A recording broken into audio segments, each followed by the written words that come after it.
Okay sir. ಇವತ್ತಿನ ಈ zoom ಕಾಲಿಗೆ ಜಾಯ್ನ್ ಆಗಿರುವಂತ ಈ ಸಭೆ ಸೇರಿರುವಂತ ಎಲ್ರಿಗೂ ನಮಸ್ಕಾರ. Very good evening to everyone who is on the call today.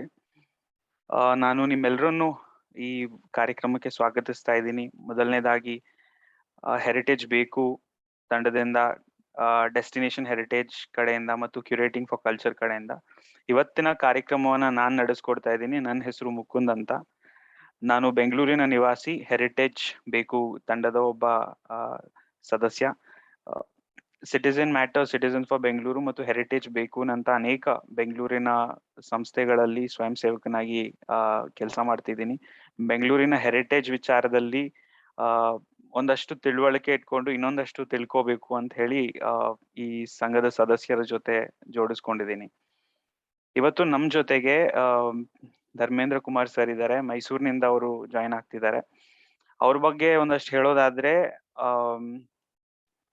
ಅವರಿಗೆ ಅವರ ಫೇಸ್ಬುಕ್ ಲೈವ್ ಒಮ್ಮೊಮ್ಮೆ ಮೈಸೂರಿನ ಕತೆಗಳು ಅನ್ನೋ ಫೇಸ್ಬುಕ್ ಲೈವ್ ಹೋಗ್ತಾ ಇದ್ದಂಗೆ ಲೈವ್ ನೋಡುವಂತ ಸಂಖ್ಯೆ ಜಾಸ್ತಿ ಆಗತ್ತೆ, ಸುಮಾರು ಜನ ಸೇರ್ಕೋತಾರೆ. ಆಮೇಲೆ ಒಂದಷ್ಟು ಜನ ಅವರು ತೋರಿಸಿದಂತ ಸ್ಮಾರಕಗಳಿಗೆ, ಅವ್ರು ತೋರಿಸುವಂತ ಜಾಗಗಳಿಗೆ ಹೋಗ್ಬೇಕು ಅಂತಾನೆ ಟ್ರಿಪ್ ಗಳನ್ನ ಪ್ಲಾನ್ ಮಾಡ್ಕೊಂಡು ಹೋಗಿರೋದಿದೆ. ಸೊ ಅಂತಹ ಒಂದು ಇತಿಹಾಸ ತಜ್ಞರ ಜೊತೆ ನಾವಿವತ್ತು ಮಾತಾಡ್ತಾ ಇದ್ದೀವಿ. ಸರ್, ಇವತ್ತು ನಮ್ಮ ಕಾರ್ಯಕ್ರಮದಲ್ಲಿ ಅನೇಕ ವಿದ್ಯಾರ್ಥಿಗಳಿದ್ದಾರೆ. ಈ ಕಾರ್ಯಕ್ರಮವನ್ನ ನಾವು ಮಾಡ್ತಿರೋದೇ ಒಂದು ಮೆಂಟರಿಂಗ್ ಸೆಷನ್ ಅನ್ನೋ ಕಾರಣದಿಂದ. ಹೆರಿಟೇಜ್ ಬೇಕು ತಂಡದ ಕಡೆಯಿಂದ ಎಸ್ಸೆ ರೈಟಿಂಗ್ ಕಾಂಪಿಟೇಷನ್ ಅನ್ನ ಮಾಡೋದಕ್ಕೆ ಶುರು ಮಾಡಿದ್ಮೇಲೆ ಎಸ್ಸೆ ಅನ್ನ ಬರೆಯೋದಕ್ಕೆ ಸುಮಾರು 1 ತಿಂಗಳ ಕಾಲಾವಕಾಶ ಕೊಟ್ಟು, ನಿಮ್ ರೀತಿ ಅನೇಕ ಇತಿಹಾಸ ತಜ್ಞರನ್ನ ಕರೆಸಿ ಮೆಂಟರಿಂಗ್ ಸೆಷನ್ ಅನ್ನ ಮಾಡಿಸೋದ್ರ ಮೂಲಕ ಅವರಿಗೆ ಇತಿಹಾಸದ ಬಗ್ಗೆ ಮತ್ತು ಐತಿಹಾಸಿಕ ಪರಂಪರಾ ವಿಚಾರಗಳ ಬಗ್ಗೆ ಇನ್ನೊಂದಷ್ಟು ಮಾಹಿತಿ ಕೊಟ್ಟು ಅವರ ಎಸ್ಸೆ ರೈಟಿಂಗ್ ಅನ್ನ ಇನ್ನೊಂದಷ್ಟು ಚೆನ್ನಾಗಿ ಮಾಡಿಸೋ ಒಂದು ಅವಕಾಶ ಮತ್ತು ಸಂದರ್ಭ. ಸೊ ಈಗ ಸರ್, ನೀವು ಮೈಸೂರಿನ ಬಗ್ಗೆ ಮತ್ತು ಬೆಂಗಳೂರಿನ ಬಗ್ಗೆ ಅನೇಕ ವಿಚಾರಗಳನ್ನು ತಿಳ್ಕೊಂಡಿದ್ದೀರಿ. ಅದು ನಮ್ಮ ವಿದ್ಯಾರ್ಥಿಗಳಿಗೆ ಅವರ ಎಸ್ಸೆ ಬರೆಯೋದಕ್ಕೆ ಬಹಳ ಅನುಕೂಲ ಆಗತ್ತೆ. So sir, I will hand it over to you. So ನೀವು ಶುರು ಮಾಡಿ ಸರ್. ಈಗ ನಿಮ್ಮ ಮಾತುಗಳನ್ನ ಕೇಳಿಸ್ಕೊಳ್ಳೋದಕ್ಕೆ ಅನೇಕ ವಿದ್ಯಾರ್ಥಿಗಳು ರೆಡಿ ಇದ್ದಾರೆ. ನೀವು ಅನ್ಮ್ಯೂಟ್ ಮಾಡ್ಕೊಳ್ಳಿ, ಬೇರೆ ಯಾರು ಅನ್ಮ್ಯೂಟ್ ಮಾಡ್ಕೊಳಕ್ ಆಗಲ್ಲ. ಕೊನೆಯದಾಗಿ ನಾವು ಕ್ವೆಶ್ಚನ್ ಅಂಡ್ ಆನ್ಸರ್ ಸೆಷನ್ ಅನ್ನ ಇಟ್ಕೊಳ್ಳೋಣ. ರೈಟ್ ಸರ್, ಶುರು ಮಾಡಿ ಸರ್.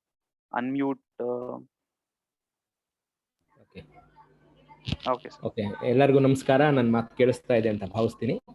ಎಲ್ಲರಿಗೂ ಮೊದಲನೇದಾಗಿ ಶುಭ ಸಂಜೆ. ಮಕ್ಕಳಿದ್ದಾರೆ ಅಂತ ಹೇಳಿದ್ರೆ ಭಾಳ ಒಳ್ಳೆ ಕೆಲಸ. ಸೊ ಮಕ್ಕಳಿಗೆ ಬೇಕಾದಂಥ ತುಂಬ ಡೀಪ್ ಆಗಿ ಹೊರಟರೆ ಮಕ್ಕಳು ತಲೆ ಮೇಲೆ ಹೊರಟೋಗುತ್ತೆ ಅಂತ ಹೇಳಿ ಸ್ವಲ್ಪ ಅವರಿಗೆ ಅರ್ಥ ಆಗೋ ರೀತಿಯಲ್ಲಿ ಹೇಳೋದಕ್ಕೆ ನಾನು ಪ್ರಯತ್ನ ಪಡ್ತೀನಿ. ಬೆಂಗಳೂರಿನ ಹುಟ್ಟಿನ ಬಗ್ಗೆ ಪ್ರತಿಯೊಬ್ಬರಿಗೂ ಕುತೂಹಲ ಇರುತ್ತೆ. ಬೆಂಗಳೂರು ಹೇಗೆ ಹುಟ್ಟಿತು, ಬೆಂಗಳೂರು ಅನ್ನೋ ಹೆಸರು ಹೇಗೆ ಬಂತಿದ್ದಕ್ಕೆ, ಎಷ್ಟು ವರ್ಷ ಹಳೆಯದು ಬೆಂಗಳೂರು ಅಂತ. ನಿಮಗೆಲ್ಲ ಗೊತ್ತು, ಬೆಂಗಳೂರನ್ನು ಕೆಂಪೇಗೌಡರು ಕಟ್ಟಿದ್ರು ಅಂತ ನಿಜ. ಆದರೆ ಕೆಂಪೇಗೌಡರು ಕಟ್ಟೋದಕ್ಕೆ ಮುಂಚೆ, ಬೆಂಗಳೂರು ಅಂತ ಇದಕ್ಕೆ ಹೆಸರಿಡೋದಕ್ಕೆ ಮುಂಚೆ ಈ ಭೂಪ್ರದೇಶ ಅಂತ ಇತ್ತು, ಈ ಭೂಮಿ ಮೇಲೆ ಈ ಜಾಗ ಇತ್ತು. ಅದೇನಾಗಿತ್ತು, ಯಾರ ಕೈ ಕೆಳಗಡೆ ಇತ್ತು ಅಂತ ನಾವು ಇತಿಹಾಸನ ಕೆತ್ಕೋಕೆ ಹೋದಾಗ 1000 ವರ್ಷಗಳಷ್ಟು ಹಿಂದಿನ ಇತಿಹಾಸ ನಮಗೆ ಸಿಗ್ತದೆ. ಈ ಊರು ಮುಂಚೆ ಮಹೇಂದ್ರ ವರ್ಮ ಅಂತ ಮೊದಲನೇ ಚೋಳನ ಕೈಯಲ್ಲಿ ಇತ್ತು. ಮಹೇಂದ್ರ ವರ್ಮ ಅನ್ನೋ ಚೋಳ ಇಳೈಪಕ್ಕನಾಡು ಅಂತ ಒಂದು ಊರು ಇಟ್ಕೊಂಡು, ಒಂದು ಇಳೈಪಕ್ಕನಾಡು ಅಂತ ಒಂದು ಊರಲ್ಲಿ ಕೂತ್ಕೊಂಡು ಆನೇಕಲ್ನಿಂದ ಜಿಗಣಿವರೆಗೂ, ಕುಣಿಗಲ್ನಿಂದ ಜಿಗಣಿವರೆಗೂ ಇದನ್ನ ಈ ನಾಡನ್ನ ಆಳ್ತಾ ಇದ್ದ, ಈ ಪ್ರದೇಶವನ್ನು ಆಳ್ತಾ ಇದ್ದ. ಜಿಗಣಿಯಿಂದ ಕುಣಿಗಲ್ವರೆಗೂ ಅಂದ್ರೆ ಅಲ್ಲಿಂದ ಈ ಕಡೆ ಒಂದು ತುದಿಯಿಂದ ಇನ್ನೊಂದು ತುದಿಯವರೆಗೂ ಇವತ್ತೇನು ನಾವು ಬೆಂಗಳೂರು ಅಂತ ನೋಡ್ತಾ ಇದ್ದೀವಿ, ಅದನ್ನ ಅಲ್ಲಿಂದ ಇಲ್ಲಿವರೆಗೂ ಆಳ್ತಾ ಇದ್ದ. ಆ ಊರಿಗೆ ಅವನು ಇಳೈಪಕ್ಕನಾಡು ಅಂತ ಹೆಸರಿಟ್ಕೊಂಡಿದ್ದ. ಆ ಇಳೈಪಕ್ಕನಾಡನ್ನ ನಾವಿವತ್ತು ಯಲಹಂಕ ಮಹಾನಾಡು ಅಂತ ಕರಿತೀವಿ. ಬೆಂಗಳೂರಿಗೆ ಹುಟ್ಟೋದಕ್ಕೆ ಮುಂಚೆ ಯಲಹಂಕ ಇತ್ತು. ಬಹಳ ಹಳೆಯದಾದಂಥ 1000 ವರ್ಷಗಳಕ್ಕೂ ಮಿಕ್ಕಿದ ಅಂತ ಇತಿಹಾಸ ಯಲಹಂಕಕ್ಕಿದೆ. ಯಲಹಂಕನ ಮುಂಚೆ ಇಳೈಪಕ್ಕನಾಡು ಅಂತ ಅವರು ತಮಿಳ್ ರಾಜನಾಗಿದ್ದರಿಂದ ಅವನು ಚೋಳರ ರಾಜ ಕರೀತಾ ಇದ್ದ. ಅದರ ಮೂಲ ಹೆಸರು ಯಲಹಂಕ. ಯಲಹಂಕ ಮಹಾನಾಡು. ಎಷ್ಟು ದೊಡ್ಡದಾಗಿತ್ತಪ್ಪ ಯಲಹಂಕ ಅಂದರೆ, ಇವತ್ತು ಯಲಹಂಕ ಒಂದು ಸ್ಯಾಟಲೈಟ್ ಟೌನ್ ಅಂತ ನಾವೆಲ್ಲ ಅಂದ್ಕೊಂಡಿದ್ದೀವಿ. ಆದರೆ ಒಂದು ಕಾಲಕ್ಕೆ ಯಲಹಂಕ ತುಂಬ ದೊಡ್ಡದಾದಂಥ ರಾಜ್ಯ ಆಗಿತ್ತು. ಕುಣಿಗಲ್ನಿಂದ ಜಿಗಣಿವರೆಗೂ, ಈ ಕಡೆ ಕುಣಿಗಲ್ನಿಂದ ತುಮಕೂರು ರಸ್ತೆ, ಕುಣಿಗಲ್ನಿಂದ ಈ ಕಡೆ ಜಿಗಣಿವರೆಗೂ ಯಲಹಂಕ ಅಷ್ಟು ದೊಡ್ಡದಾದಂಥ ಊರಾಗಿತ್ತು. ಆ ಯಲಹಂಕ ಮಹಾನಾಡು ಆಮೇಲೆ ಬಂದಂಥ ಹೊಯ್ಸಳರು ಈ ಮಹೇಂದ್ರ ವರ್ಮನನ್ನೆಲ್ಲ ಸೋಲಿಸಿ ಹೊಯ್ಸಳರ ಸಾಮ್ರಾಜ್ಯವನ್ನು ವಿಸ್ತಾರ ಮಾಡಿಕೊಂಡು ಬಂದಂಥ ಕಾಲಕ್ಕೆ ಹೊಯ್ಸಳರ ಅಂಡರ್ನಲ್ಲಿ 200 ಜನ ಡಿಸ್ಟ್ರಿಕ್ಟ್ ಗವರ್ನರ್ಸ್ ಇರ್ತಾರೆ. 200 ಜನ ಡಿಸ್ಟ್ರಿಕ್ಟ್ ಗವರ್ನರ್ಸ್ ಅಂತಂದ್ರೆ ನಾವು ಪಾಳ್ಯಗಾರರು ಅಂತ ಅವ್ರನ್ನ ಕರಿತೀವಿ. 200 ಜನ ಪಾಳ್ಯಗಾರರು ಇರ್ತಾರೆ. ಆಗ ಯಲಹಂಕ ಮಹಾನಾಡಿಗೂ ಒಬ್ಬ ಪಾಳೆಗಾರನ್ನ ಅವ್ರು ನೇಮಿಸ್ತಾರೆ. ಆ ಪಾಳೆಗಾರರ ಹೆಸರು ರಣಬೈರೇಗೌಡ ಅಂತ. ಯಲಹಂಕಕ್ಕೆ ಅವ್ರು ನೇಮಿಸಿದಂಥ ಪಾಳೆಗಾರರ ಹೆಸರು ರಣಬೈರೇಗೌಡ ಅಂತ. ಆ ರಣಬೈರೇಗೌಡರ ವಂಶಸ್ಥರೇ ಕೆಂಪೇಗೌಡರು. ಆಧುನಿಕ ಬೆಂಗಳೂರಿನ ಜನಕ ಅಂದ್ರೆ ಬೆಂಗಳೂರಿನ ಹುಟ್ಟಿಗೆ ಕಾರಣಕರ್ತರಾದಂಥ ಕೆಂಪೇಗೌಡರು ಆ ರಣಬೈರೇಗೌಡರು ವಂಶಸ್ಥರು. ರಣಬೈರೇಗೌಡರು ಯಲಹಂಕ ಮಹಾನಾಡನ್ನ ಆಳ್ತಾ ಇರ್ತಾರೆ. ಅವರು ಹೊಯ್ಸಳರ ಸಾಮಂತರಾಗಿ ಅಂದ್ರೆ ಹೊಯ್ಸಳರ ಅಂಡರ್ನಲ್ಲಿ ಕೆಲಸ ಮಾಡ್ತಿದ್ದಂಥ ಕಾಲಕ್ಕೆ, ಯಲಹಂಕ ಮಹಾನಾಡನ್ನ ಅವರು ಆಳ್ತಾ ಇದ್ದಂಥ ಕಾಲಕ್ಕೆ ಬಹಳಷ್ಟು ವರ್ಷಗಳ ಆಳ್ತಾರೆ. ಅವ್ರ ವಂಶಸ್ಥರು ಒಂದು ಅಜಮಾಸು ಒಂದು 200 ವರ್ಷಗಳಷ್ಟು ಕಾಲ ಅದನ್ನು ಆಳ್ತಾರೆ. ರಣಬೈರೇಗೌಡರು ಆದ್ಮೇಲೆ ಗಿಡ್ಡೇಗೌಡರು, ಜಯಗೌಡರು, ಈ ತರ ಒಬ್ಬರಾದ್ಮೇಲೆ ಒಬ್ಬರಾದ್ಮೇಲೆ ಆಳ್ಕೊಂಬಂದಂಥ ಕಾಲಕ್ಕೆ ಅವರ 4ನೇ ತಲೆಮಾರಾದಂಥ ಕೆಂಪನಂಜೇಗೌಡರು ಆ ಯಲಹಂಕನ ಬಿಟ್ಟು ಹೊರಗಡೆ ಬಂದು ಇನ್ನೂ ಒಂದು ರಾಜ್ಯವನ್ನ ಕಟ್ತೀನಿ ಅಂತ ಹೇಳಿ ಹೊರಗಡೆ ಬರ್ತಾರೆ. ಹೊರಗಡೆ ಬಂದು ಅವರು ಒಂದು ರಾಜ್ಯವನ್ನ ಕಟ್ತಾರೆ. ಆ ರಾಜ್ಯವನ್ನ ಕಟ್ಟಿ ಅಲ್ಲಿ ಅವರು ತಮ್ಮ ರಾಜಧಾನಿಯನ್ನಾಗಿ ಮಾಡಿಕೊಂಡು ಈ ಇಡೀ ಯಲಹಂಕ ಮಹಾನಾಡನ್ನ ಅಗೇನ್ ಆಳ್ತಾ ಇರ್ತಾರೆ. ಇಷ್ಟೇ ದೊಡ್ಡದಾದಂಥ ನಾಡನ್ನ ಆಳ್ತಾ ಇರ್ತಾರೆ. ಆ ರಾಜ್ಯದ ಹೆಸರೇ ಬೆಂಗಳೂರು ಅಂತ. ಏನಪ್ಪಾ ಇವನು ಕೆಂಪೇಗೌಡರು ಕಟ್ಟಿದ ಬೆಂಗಳೂರು ಅಂತಾನೆ ಇದೆ, ಅವ್ರ ತಂದೆ ಆದಂಥ ಕೆಂಪನಂಜೇಗೌಡರು ಕಟ್ಟಿದ ಬೆಂಗಳೂರು ಅಂತ ಹೇಳ್ತೀನಿ ಅಂತ. ಎಸ್, ಮೊದಲ ಬೆಂಗಳೂರು ಅಂತ ಕಟ್ಟಿದ್ದು ಕೆಂಪನಂಜೇಗೌಡರು, ಕೆಂಪೇಗೌಡರು ತಂದೆ. ಆ ಬೆಂಗಳೂರನ್ನೇ ಇವತ್ತು ನಾವು ಮಡಿವಾಳ ಅಂತ ಕರಿತೀವಿ. ಮಡಿವಾಳ ಸುತ್ತಮುತ್ತ ಇದ್ದ ಏರಿಯಾ ಇವತ್ತಿನ ಮಡಿವಾಳ ಏನಿದೆ, ಆ ಮಡಿವಾಳ ಸುತ್ತಮುತ್ತ ಇದ್ದಂಥ ಜಾಗವೇ ಕೆಂಪನಂಜೇಗೌಡರು ಆಳ್ತಿದ್ದಂಥ ಜಾಗ. ಅಲ್ಲಿ ಕೂತ್ಕೊಂಡು ಅದಾದ್ಮೇಲೆ ಅವರ ಮಗನೇ ಕೆಂಪೇಗೌಡರು, ಕೆಂಪನಂಜೇಗೌಡರ ಮಗನೇ ಕೆಂಪೇಗೌಡರು ಸಹ ಆ ತಮ್ಮ ತಂದೆಯಿಂದ ಈಚೆ ಬಂದು, ತಮ್ಮ ತಂದೆ ಯುವರಾಜನಾಗಿ ಪಟ್ಟಾಭಿಷೇಕ ಮಾಡಿದ್ಮೇಲೆ ಅವರು ಈಚೆ ಬಂದು ನಾನು ಸೆಪರೇಟ್ ಆಗಿ ನಾನೇ ಒಂದು ರಾಜ್ಯವನ್ನ ಕಟ್ತೀನಿ ಅಂತ ಹೇಳಿ ಅವರು ಈಗಿನ ಬೆಂಗಳೂರನ್ನ ಜನವರಿ 14ನೇ ತಾರೀಕು 1534ನೇ ಇಸ್ವಿ ಎಂದು ಕಟ್ತಾರೆ. ಜನವರಿ 14ನೇ ತಾರೀಕು 1534ನೇ ಇಸ್ವಿಲಿ ಇವತ್ತಿನ ಬೆಂಗಳೂರನ್ನ ನಿರ್ಮಾಣ ಮಾಡ್ತಾರೆ. ಇವತ್ತಿನ ಬೆಂಗಳೂರು ಏನಪ್ಪಾ ಅಂತಂದ್ರೆ, ಅವಾಗ ಅವ್ರು ಶುರು ಮಾಡಿದ್ದು ಎಲ್ಲಿ ಅಂದ್ರೆ, ಇವತ್ತು ನೀವೆಲ್ಲ ನೋಡಿದ್ದೀರಿ ಅವೆನ್ಯೂ ಸರ್ಕಲ್ ಅಲ್ಲಿ ರಾಜ ಮಾರ್ಕೆಟ್ ಸರ್ಕಲ್ ಅಂತ ಇದೆ, ಅವೆನ್ಯೂ ರೋಡ್ ನಲ್ಲಿ. ಆ ರಾಜ ಮಾರ್ಕೆಟ್ ಸರ್ಕಲ್ ಇಂದ ಅವರು ಕೆಲಸ ಶುರು ಮಾಡ್ತಾರೆ. ನೀವೀಗ ರಾಜ ಮಾರ್ಕೆಟ್ ಸರ್ಕಲ್ ಅಲ್ಲಿ ನಿಂತ್ಕೊಂಡು 4 ಕಡೆ ಸುಮ್ಮನೆ ನೋಡಿದ್ರೆ 4 ಕಡೆ ರಸ್ತೆಗಳು ಕಾಣ್ತವೆ. ಸೊ ಕೆಂಪೇಗೌಡರು ಅಲ್ಲಿಂದ ಭೂಮಿ ಪೂಜೆ ಶುರು ಮಾಡಿ ಇಡೀ ಬೆಂಗಳೂರನ್ನ ಕಟ್ತಾರೆ. ಆಗಿನ ಬೆಂಗಳೂರು ಎಷ್ಟಿತ್ತಪ್ಪ ಅಂದ್ರೆ ಸ್ವಲ್ಪನೇ ಇದ್ದಿದ್ದು. ಇವಾಗಿನ ಚಿಕ್ಕಪೇಟೆ, ಕಬ್ಬನ್ಪೇಟೆ, ನಗರಪೇಟೆ ಎಲ್ಲ ಸೇರ್ಕೊಂಡು ಅವೆನ್ಯೂ ರೋಡಿಂದ KR ಮಾರ್ಕೆಟ್ ವರೆಗೂ ಒಂದು ಕೋಟೆ ಇತ್ತು. ಅದನ್ನ ಪೇಟೆ ಕೋಟೆ ಅಂತ ನಾವು ಕರೀತಾ ಇದ್ವಿ. ಆ ಪೇಟೆ ಕೋಟೆ ಒಂದಿತ್ತು. ಮತ್ತೆ ಕಲಾಸಿಪಾಳ್ಯದಲ್ಲಿರೋ ಇವಾಗ ನಾವು ಫೋರ್ಟ್ ಅಂತ ಏನ್ ಕರಿತೀವಿ, ಅದು ಮಹಾರಾಜರ ಕೋಟೆ ಅಂದ್ರೆ ಕೆಂಪೇಗೌಡರು ಇದ್ದಂತ ಕೋಟೆ ಅದಾಗಿತ್ತು. ಇವೆರಡೇ ಕೋಟೆಗಳು ಇದ್ದಿದ್ದು.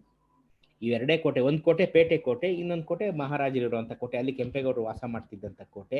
ಇವೆರಡೇ ಕೋಟೆ ಇದ್ದಿದ್ದು. ಈ ಪೇಟೆ ಕೋಟೆನಲ್ಲಿ ಹೊಸದಾಗಿ ಊರು ಕಟ್ಟಿದಂಥ ಕೆಂಪೇಗೌಡರು 64 ಕುಲಕಸುಬುಗಳನ್ನ ತಂದಿಡ್ತಾರೆ. ಕುಲಕಸುಬು ಅಂತಂದ್ರೆ ಏನಪ್ಪಾ ಅಂದ್ರೆ 64 ವಿವಿಧ ರೀತಿಯ ಇಂಡಸ್ಟ್ರಿಯಲಿಸ್ಟ್ ಅಥವಾ ಬಿಸ್ನೆಸ್ ಪರ್ಸನ್ಸ್ ಅಂತ ಹೇಳ್ಬೋದು.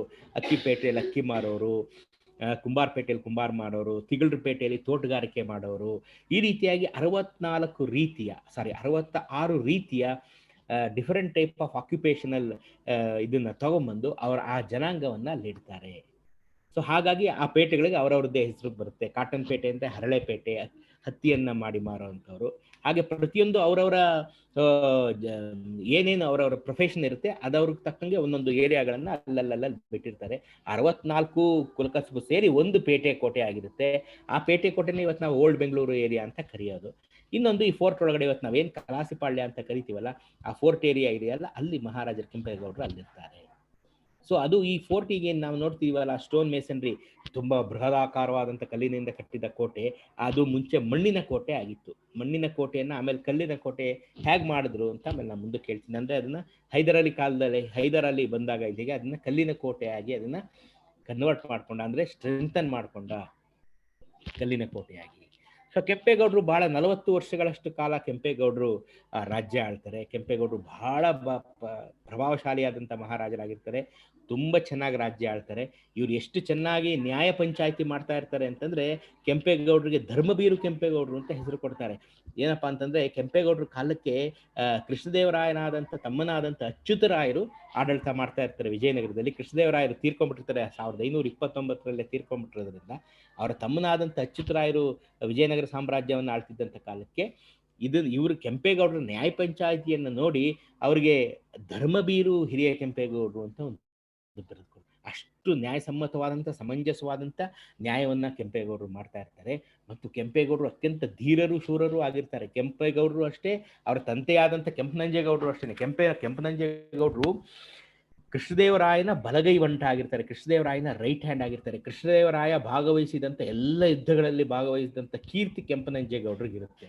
ಕೆಂಪೇಗೌಡರು ತಂದೆ ಆದಂಥ ಕೆಂಪನಂಜೇಗೌಡರಿಗೆ ಕೃಷ್ಣದೇವರಾಯರು ಭಾಗವಹಿಸಿದ ಎಲ್ಲ ಯುದ್ಧಗಳಲ್ಲಿ ಭಾಗವಹಿಸಿದಂಥ ಕೀರ್ತಿ ಇರುತ್ತೆ. ಇವರ ಧೈರ್ಯ ಸಾಹಸಗಳನ್ನು ನೋಡಿದಂಥ ಕೃಷ್ಣದೇವರಾಯ ಅವರಿಗೆ ಅಮರನಾಯಕ ಅಂತ ಬಿರುದು ಕೊಟ್ಟಿರ್ತಾರೆ. ಅಮರನಾಯಕ ಅಂದರೆ ಸಾವಿಲ್ಲದವನು ಅಂತ, ಎಲ್ಲವನ್ನು ಗೆಲ್ಲಬಲ್ಲವನು ಅಂತ, ಅಷ್ಟು ಶಕ್ತಿಶಾಲಿ ಆದಂಥವನು ಕೆಂಪನಂಜೇಗೌಡರು ಅಂತ. ಅವರ ಮಗನಾದಂಥ ಕೆಂಪೇಗೌಡರು ಸಹ ಅಷ್ಟೇ ಶಕ್ತಿಶಾಲಿ ಆಗಿರ್ತಾರೆ. ಯಾಕೆಂತಂದ್ರೆ ಕೆಂಪೇಗೌಡರು ಸಹ ಐತಿಹಾಸಿಕ ಹಿಸ್ಟಾರಿಕಲ್ ರಕ್ಕಸ ತಂಗಡಿ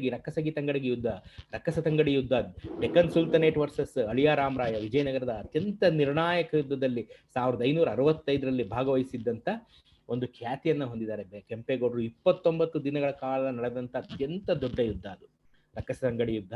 ಆ ರಕ್ಕಸತಂಗಡಿ ಇವತ್ತು ರಕ್ಕಸತಂಗಡಿ ಅನ್ನೋ ಊರಿದೆ, ಆ ಊರಿನ ಮಧ್ಯಭಾಗದಲ್ಲಿ ನಡೆದಂಥ ಯುದ್ಧ ಅದು. ಆ ಯುದ್ಧದಲ್ಲಿ ಭಾಗವಹಿಸಿದಂಥ ಕೀರ್ತಿ ಕೆಂಪೇಗೌಡರದಾಗಿರುತ್ತೆ.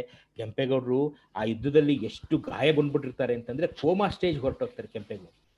ಆ ಯುದ್ಧದಲ್ಲಿ ಭಾಗವಹಿಸಿ ಅವರು ತುಂಬ ರಕ್ತಸ್ರಾವ ಆದ್ರೆ ತುಂಬ ಬ್ಲೀಡಿಂಗ್ ಆಗಿ ಕೋಮಾ ಸ್ಟೇಜ್ ಹೋದಾಗ ಜನರೇ ಕುಣಿಗಲ್ಲು ಮತ್ತೆ ತ್ಯಾಮಗಂಡ್ಲುನಲ್ಲಿ ಇದೆರಡು ಶಾಸನ ಇದೆ. ಕೆಂಪೇಗೌಡರಿಗೆ ಹುಷಾರಾಗ್ಲಿ ಅಂತ ದೇವರಲ್ಲಿ ಬೇಡ್ಕೊಂಡೊಂದು ಶಿಲಾಶಾಸನ ಹಾಕಿಸ್ತಾರೆ ಕೆಂಪೇಗೌಡರಿಗೆ. ಅಂದ್ರೆ ನೋಡಿ, ಸಾಮಾನ್ಯವಾಗಿ ನೀವೆಲ್ಲ ನೋಡ್ಬೋದು, ಶಿಲಾಶಾಸನಗಳನ್ನ ರಾಜ ಮಹಾರಾಜರುಗಳು ಪಾಳೆಗಾರರು ಮಾತ್ರ ಹಾಕಿಸ್ತಾ ಇರ್ತಾರೆ. ಇಂಥ ಕಡೆ ಕೋಟೆ ಕಟ್ಟಿಸ್ತೆ, ಇಂಥ ಕಡೆ ದೇವಸ್ಥಾನಗಳು ಕಟ್ಟಿಸ್ತೆ, ಇಂಥ ಕಡೆ ರಸ್ತೆ, ಇಂಥ ಕಡೆ ಕೆರೆ, ಇಂಥ ಕಡೆ ಊರ ಅಭಿವೃದ್ಧಿ ಮಾಡಿಸ್ತದೆ ಅಂತ ಹೇಳಿ ರಾಜರುಗಳು ಶಾಸನ ಹಾಕಿಸ್ತಿರ್ತಾರೆ.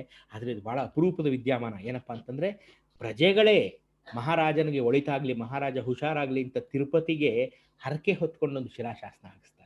ಆ ಶಿಲಾಶಾಸನ ಇವತ್ತು ಕುಣಿಗಲ್ಲಿನ ಒಂದು ದೇವಸ್ಥಾನದ ಒಳಗಡೆ ಇದೆ. ಅದು ಶಿಲಾಶಾಸನ ಇಂಥದ್ದೊಂದು ಬಾಂಧವ್ಯಕ್ಕೆ ಸಾಕ್ಷಿಯಾಗಿದೆ. ಕೆಂಪೇಗೌಡರನ್ನ ಜನ ಎಷ್ಟು ಪ್ರೀತಿ ಮಾಡ್ತಾ ಇದ್ರು ಅನ್ನೋದಕ್ಕೆ ಆ ಶಿಲಾಶಾಸನವೇ ಸಾಕ್ಷಿ. ಅಂತ ಕೆಂಪೇಗೌಡರು ಅಷ್ಟು ಬಹಳ ಪ್ರಸಿದ್ಧಿ ಇಟ್ಕೊಂಡು ರಾಜ್ಯ ಆಳ್ತಾರೆ, ಅಷ್ಟು ದೊಡ್ಡದಾದಂಥ ಖ್ಯಾತಿಯನ್ನು ಇಟ್ಕೊಂಡು ರಾಜ್ಯ ಆಳ್ತಾರೆ. ಕೆಂಪೇಗೌಡರು ಬಹಳ ಜನಾನುರಾಗಿ ಆಗಿರ್ತಾರೆ. ಎಷ್ಟು ಜನಾನುರಾಗಿ ಆಗಿರ್ತಾರೆ ಅಂದ್ರೆ ಬೆಂಗಳೂರಿಂದ ಹೋಗುವ ಅಷ್ಟು ದಾರಿಗಳಿಗೆ, ಅಂದ್ರೆ ವರ್ತೂರು, ಕುಣಿಗಲ್ಲು, ಜಿಗಣಿ, ಚನ್ನಪಟ್ಟಣ, ಈ ಕಡೆ ಕೆಂಗೇರಿ, ಮೈಲ್ಸಂದ್ರ, ಎಲ್ಲಾ ಕಡೆಗೆ ಹೋಗೋದಕ್ಕೂ, ನೆಲಮಂಗಲ, ಎಲ್ಲಾ ಕಡೆಗೆ ಹೋಗೋದಕ್ಕೂ ಸಾಲು ಮರಗಳನ್ನು ಹಾಕ್ಸಿರ್ತಾರೆ. ನಡ್ಕೊಂಡ್ಬರ್ಬೇಕು. ಚಕ್ಕಡಿ ಗಾಡಿ ಅಂದ್ರೆ ಎತ್ತಿನ ಗಾಡಿಲಿ ಹೋಗಿ ಬರ್ಬೇಕು ಅಂದ್ರೆ ಅವ್ರಿಗೆ ನೆರಳಾಗ್ಲಿ, ಯಾರಿಗೂ ಸುಸ್ತಾಗದೆ ಇರ್ಲಿ ಅಂತ. ಮತ್ತೊಂದು ಕೆಂಪೇಗೌಡರ ಐಕಾನಿಕ್ ಸೇವೆ, ಜನೋಪಕಾರ ಏನಪ್ಪಾ ಅಂತಂದ್ರೆ ಹೊರೆಗಲ್ಲುಗಳು ಅಂತ. ಹೊರೆಗಲ್ಲು ಅಂತಂದ್ರೆ ಇವತ್ತು ನೀವ್ಯಾರು ಬಹುಶಃ ಅದನ್ನ ನೋಡಿಲ್ಲ ಅನ್ಕೋತೀನಿ. ಅಕಸ್ಮಾತ್ ನಿಮ್ಮ ಊರ್ ಕಡೆ, ಕಂಟ್ರಿ ಸೈಡ್ ಅಂದ್ರೆ ಹಳ್ಳಿಗಳ ಕಡೆ ಹೋದಾಗ ನಿಮ್ಗೆ ಸಿಗ್ಬೋದು. ಒಬ್ಬ ಪ್ರಯಾಣಿಕ ತನ್ನ ತಲೆಯ ಮೇಲೆ ದೊಡ್ಡದಾದಂಥ ಗೂಡನ್ನ ಹೊತ್ಕೊಂಡು ಬರ್ಬೇಕಾದ್ರೆ, ಅವ್ನು ಊರಿಂದ ಬೆಂಗಳೂರುವರೆಗೂ ಬರ್ಬೇಕಾದ್ರೆ, ನಡ್ಕೊಂಡು ಬರ್ಬೇಕಾದ್ರೆ ಅವ್ನು ಸುಸ್ತಾಗುತ್ತೆ ಅಂತ ಇಟ್ಕೊಳ್ಳಿ. ಆ ಸುಸ್ತಾದಾಗ ಆ ಹೊರೆನ ಅವನು ಕೆಳಗಡೆ ಇಳಿಸೋದಕ್ಕಾಗೋದಿಲ್ಲ ಒಬ್ನೇ, ಇನ್ನೊಬ್ಬನ ಸಹಾಯ ಬೇಕೇ ಬೇಕು. ಅಕಸ್ಮಾತ್ ಒಂದೊಮ್ಮೆ ಅವ್ನು ಕೆಳಗಡೆ ಅದನ್ನ ಇಳಿಸಿದ್ರು ಅದನ್ನ ಎತ್ತಿ ತಲೆ ಮೇಲೆ ಇಟ್ಕೊಳಕ್ಕೂ ಒಬ್ಬನ ಸಹಾಯ ಬೇಕೇ ಬೇಕು. ಹಾಗಾಗಿ ಕೆಂಪೇಗೌಡರು ಒಂದು ಉಪಾಯ ಮಾಡಿರ್ತಾರೆ. ಹೊರೆಗಲ್ಲುಗಳು ಅಂತ ಒಂದು ಕಲ್ಲಿನ ಸ್ಟ್ಯಾಂಡ್ ಅನ್ನ ಮಾಡಿ ಅದ್ರ ಮೇಲೆ ಒಂದು ಎವ್ರಿ 100 ಮೀಟರ್ಸ್ಗೆ ಆ ಥರದ್ದೊಂದು ಪೆಡಸ್ಟಲ್ ಮಾಡಿಟ್ಟಿರ್ತಾರೆ. ಅಂದ್ರೆ ಆ ಪ್ರಯಾಣಿಕ ಬಂದು ಆ ಪೆಡಸ್ಟಲ್ ಮೇಲೆ ಅದನ್ನ ಇಟ್ಬಿಟ್ಟು ತಾನು ಕೂತ್ಕೊಂಡು ಸುಧಾರಿಸ್ಕೊಂಡು ಊಟ ತಿಂಡಿ ಮಾಡ್ಕೊಂಡು ಮತ್ತೆ ಅವನು ಅದನ್ನ ಯಾರ ಸಹಾಯವೂ ಇಲ್ಲದೆ ತಲೆ ಮೇಲೆ ಇಟ್ಕೊಂಡು ಊರು ತಲುಪ್ಕೊಳ್ಳುವಂಥ ವ್ಯವಸ್ಥೆ. ಇಷ್ಟು ಆಳವಾಗಿ ಕೆಂಪೇಗೌಡರು ಜನಾನುರಾಗಿಯಾಗಿ, ಜನೋಪಕಾರ, ಎಷ್ಟು ಜನ ಸುಖವಾಗಿರ್ಬೇಕು ಅನ್ನೋದ್ರ ಬಗ್ಗೆ ಕೆಂಪೇಗೌಡರು ಬಹಳಷ್ಟು ಯೋಚನೆ ಮಾಡಿ ಜನರಿಗೆ ತುಂಬಾ ಉಪಕಾರವನ್ನ ಮಾಡಿ ಅತ್ಯಂತ ಸುಖ ಸಮೃದ್ಧಿಯಿಂದ ರಾಜ್ಯ ಆಳಿರ್ತಾರೆ ಕೆಂಪೇಗೌಡರು. ಕೆಂಪೇಗೌಡರ ಕಾಲದಲ್ಲಿ ಎಲ್ಲ ರಾಜ್ಯಭಾರಗಳಲ್ಲೂ ಇದ್ದಂಗೆ ಎಲ್ಲ ಪಾಳ್ಯಗಾರರಿಗೂ ಇದೆ. ಕೆಂಪೇಗೌಡರಿಗೂ ಸುತ್ತಮುತ್ತಲ ಕ್ಷೇತ್ರಗಳು ತುಂಬಾ ಇರ್ತಾರೆ. ವರ್ತೂರು, ಚನ್ನಪಟ್ಟಣದ ಪಾಳ್ಯಗಾರಗಳಿಗೆ ಕೆಂಪೇಗೌಡರ ಮೇಲೆ ಮತ್ತು ಬೆಂಗಳೂರಿನ ಅಪಾರ ಸಂಪತ್ತಿನ ಮೇಲೆ ಒಂದು ಕಣ್ಣಿರುತ್ತೆ. ಬೆಂಗಳೂರನ್ನ ಹೇಗಾರು ಮಾಡಿ ತಮ್ಮದಾಗಿಸ್ಕೋಬೇಕು ಅನ್ನೋ ಒಂದು ಸಂಚಿರುತ್ತೆ. ಆದ್ರೆ ಅವ್ರಿಗೆ ಒಬ್ಬೊಬ್ಬರೇ ಹೋಗಿ ಕೆಂಪೇಗೌಡರನ್ನ ಎದುರಿಸುವಂತ ತಾಕತ್ತಿರೋದಿಲ್ಲ. ಹಾಗಾಗಿ ಅವರೆಲ್ಲ ಹಲ್ಲು ಕಚ್ಕೊಂಡು ಸುಮ್ಮನೆ ಇರ್ತಾರೆ. ಸೊ ಕೆಂಪೇಗೌಡರು ಕಾಲವಾದ ನಂತರ ಅವ್ರ ಮಗನಾದಂಥ ಇಮ್ಮಡಿ ಕೆಂಪೇಗೌಡರು ಬರ್ತಾರೆ. ಈ ಕೆಂಪೇಗೌಡರ ಕಾಲದಲ್ಲಿ ಸ್ವಲ್ಪ ಹಿಂದೆ ಹೋಗಕ್ಕೆ ಮುಂಚೆ, ಇಮ್ಮಡಿ ಕೆಂಪೇಗೌಡರ ಕಾಲಕ್ಕೆ ಮುಂಚೆ ಕೆಂಪೇಗೌಡರು ಇದಕ್ಕೆ ಬೆಂಗಳೂರು ಅಂತ ಹೆಸರಿಟ್ಟಿದ್ದೆ ಮೊದಲನೇ ಅವ್ರ ತಂದೆ ಆದಂಥ ಕೆಂಪನಂಜೇಗೌಡರು ಇಟ್ಟಂತ ಬೆಂಗಳೂರು ಅನ್ನೋ ಹೆಸರು. ಸೊ ಬೆಂಗಳೂರು ಅನ್ನೋ ಹೆಸರು ಬೇರೆ ಯಾವುದೋ ಬೆಂದಕಾಳೂರು ಅಂತ ಹಾಗೆ ಹೀಗೆ ಅಂತ ಎಲ್ಲಿನೂ ಬಂದಿಲ್ಲ. ಬೆಂಗಳೂರು ಅನ್ನೋ ಒಂದು ಹೆಸರು ಒಂದು ಶಿಲಾಶಾಸನದಲ್ಲಿ ಬರೆದಿದೆ. 9ನೇ ಶತಮಾನದ ಶಿಲಾಶಾಸನ. ಇವತ್ತಿಗೂ ನಮ್ಮ ಎಲೆಕ್ಟ್ರಾನಿಕ್ ಸಿಟಿಲಿರೋ ಬೇಗೂರು ಗ್ರಾಮದಲ್ಲಿರೋ ಪಂಚಲಿಂಗೇಶ್ವರನ ದೇವಸ್ಥಾನದಲ್ಲಿ ಒಂದು ಶಿಲಾಶಾಸನ ಇದೆ, ಸ್ಟೋನ್ ಇನ್ಸ್ಕ್ರಿಪ್ಷನ್. ಅದರೊಳಗಡೆ ಬೆಂಗಳೂರು ಕಾಲದಲ್ಲಿ ಗೆದ್ದಂಥವನಿಗೆ ಈ ಒಂದು ದಾನವನ್ನು ಉಂಬಳಿಯಾಗಿ ಕೊಡ್ತಾ ಇದ್ದೀನಿ ಅಂತ ಒಂದು ಬರೆದಿದ್ದಾರೆ ಬಹಳ ಸ್ಪಷ್ಟವಾಗಿ. 9ನೇ ಶತಮಾನದ ಶಾಸನ ಅದು. ಅಂದ್ರೆ ಕೆಂಪೇಗೌಡರು 16ನೇ ಶತಮಾನದಲ್ಲಿ ಬೆಂಗಳೂರನ್ನು ಕಟ್ಟಿದ್ದು. 9ನೇ ಶತಮಾನ ಅಂದ್ರೆ ಒಂದು 600-700 ವರ್ಷಗಳಷ್ಟು ಹಿಂದೆನೆ ಬೆಂಗಳೂರು ಅನ್ನೋ ಊರಿತ್ತು ಅನ್ನೋದು ಇದರಿಂದ ವೇದ್ಯ ಆಗ್ತದೆ. ಸೊ ಹಾಗಾಗಿ ಅದಾದ್ಮೇಲೆ ಕೆಂಪನಂಜೇಗೌಡರು ಬೆಂಗಳೂರು ಅಂತ ಇವತ್ತಿನ ಮಡಿವಾಳಕ್ಕೆ ಇಟ್ಕೊಂಡ್ರು. ಅದಾದ್ಮೇಲೆ ಕೆಂಪೇಗೌಡರು ಸಹ ಅದನ್ನ ಬೆಂಗಳೂರು ಅಂತ ಇಟ್ಕೊಂಡು ತಮ್ಮ ಊರಿಗೆ ಬೆಂಗಳೂರು ಅಂತ ಇವತ್ತೇನು ನಾವು ದ ಫೇಮಸ್ ಬೆಂಗಳೂರು ಅಂತ ನಾವು ಏನು ಕರಿತೀವಿ ಅದನ್ನ ಇತ್ತು. ಅದು ಸೊ ಆ ಹೆಸರು ಬಹಳಷ್ಟು ಮುಂಚೆನೆ ಇತ್ತು ಅನ್ನೋದಕ್ಕೆ ಇದು ಈ ಶಿಲಾಶಾಸನ ಸಾಕ್ಷಿ ಆಗ್ತದೆ. ಇದಿಷ್ಟು ಕೆಂಪೇಗೌಡರ ಕಥೆ. ಆದರೆ ಕೆಂಪೇಗೌಡರು ಮಗನಾದಂಥ ಇಮ್ಮಡಿ ಕೆಂಪೇಗೌಡರು ಅಂದ್ರೆ ಕೆಂಪೇಗೌಡ 2 ಅವರು ಆ ರಾಜ್ಯ ಆಳೋದಕ್ಕೆ ಬಂದಾಗ ಶತ್ರುಗಳು ಹೆಚ್ಕೋತಾರೆ. ಶತ್ರುಗಳೆಲ್ಲ ಹೆಚ್ಕೊಂಡ್ಬಿಡ್ತಾರೆ. ಶತ್ರುಗಳು ಹೆಚ್ಕೊಂಡು ಆದ್ರೆ ಅವ್ರಿಗೆ ನಾನು ಈ ಮೊದಲೇ ಹೇಳಿದಂತೆ ಒಗ್ಗಟ್ಟಾಗಿ ಯುದ್ಧ ಮಾಡಿ ಇಮ್ಮಡಿ ಕೆಂಪೇಗೌಡರನ್ನ ಸೋಲ್ಸೋದಕ್ಕಾಗೋದಿಲ್ಲ. ಅವರೆಲ್ಲ ಏನ್ ಮಾಡ್ತಾರೆ, ಎಲ್ಲ ಹೋಗಿ ಬಿಜಾಪುರದ ಸುಲ್ತಾನ ಆದಿಲ್ ಶಾನಿಗೆ ಕಂಪ್ಲೇಂಟ್ ಕೊಡ್ತಾರೆ.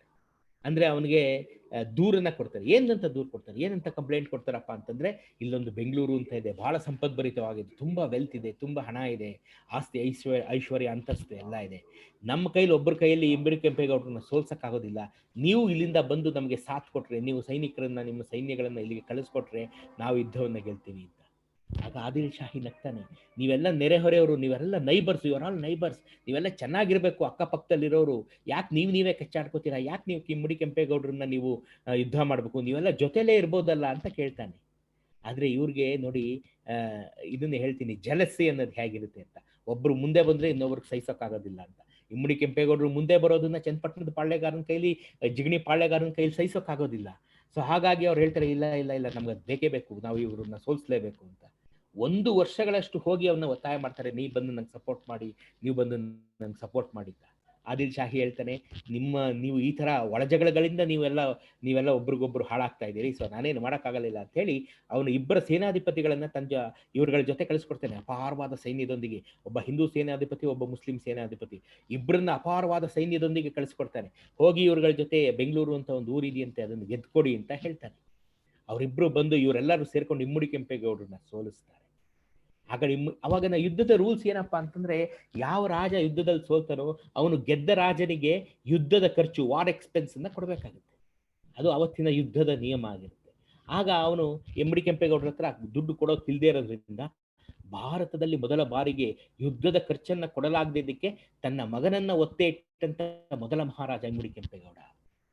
ಇನ್ನೊಂದ್ಸರಿ ಹೇಳ್ತೀನಿ ಕೇಳಿ, ಭಾರತದಲ್ಲಿ ಮೊದಲ ಬಾರಿಗೆ ಯುದ್ಧದ ಖರ್ಚನ್ನ ಕೊಡಲಿಕ್ಕಾಗದೆ ತನ್ನ ಮಗನನ್ನೇ ಒತ್ತೆ ಇಟ್ಟಂತ ಮೊದಲ ಮಹಾರಾಜ ಇಮ್ಮಡಿ ಕೆಂಪೇಗೌಡ. ಇಮ್ಮಡಿ ಕೆಂಪೇಗೌಡ ತನ್ನ ಮಗನಾದಂತ ಮುಮ್ಮಡಿ ಕೆಂಪೇಗೌಡ ಕೆಂಪೇಗೌಡ 3 ಅವರನ್ನ ಈ ಬಿಜಾಪುರದ ಸೇನಾಧಿಪತಿಗಳ ಹತ್ರ 11 ತಿಂಗಳ ಕಾಲ ಒತ್ತೆ ಇಟ್ಟು ತನ್ನ ಯುದ್ಧದ ಖರ್ಚನ್ನ ಹೊಂದಿಸಿ ಕೊಟ್ಟು ತನ್ನ ಮಗನನ್ನ ಬಿಡಿಸ್ಕೊಳ್ತಾನೆ. ಹಾಗಾಗಿ ಇವನು ಭಾರತದ ಮೊದಲ ಮಹಾರಾಜ ಆಗ್ತಾನೆ.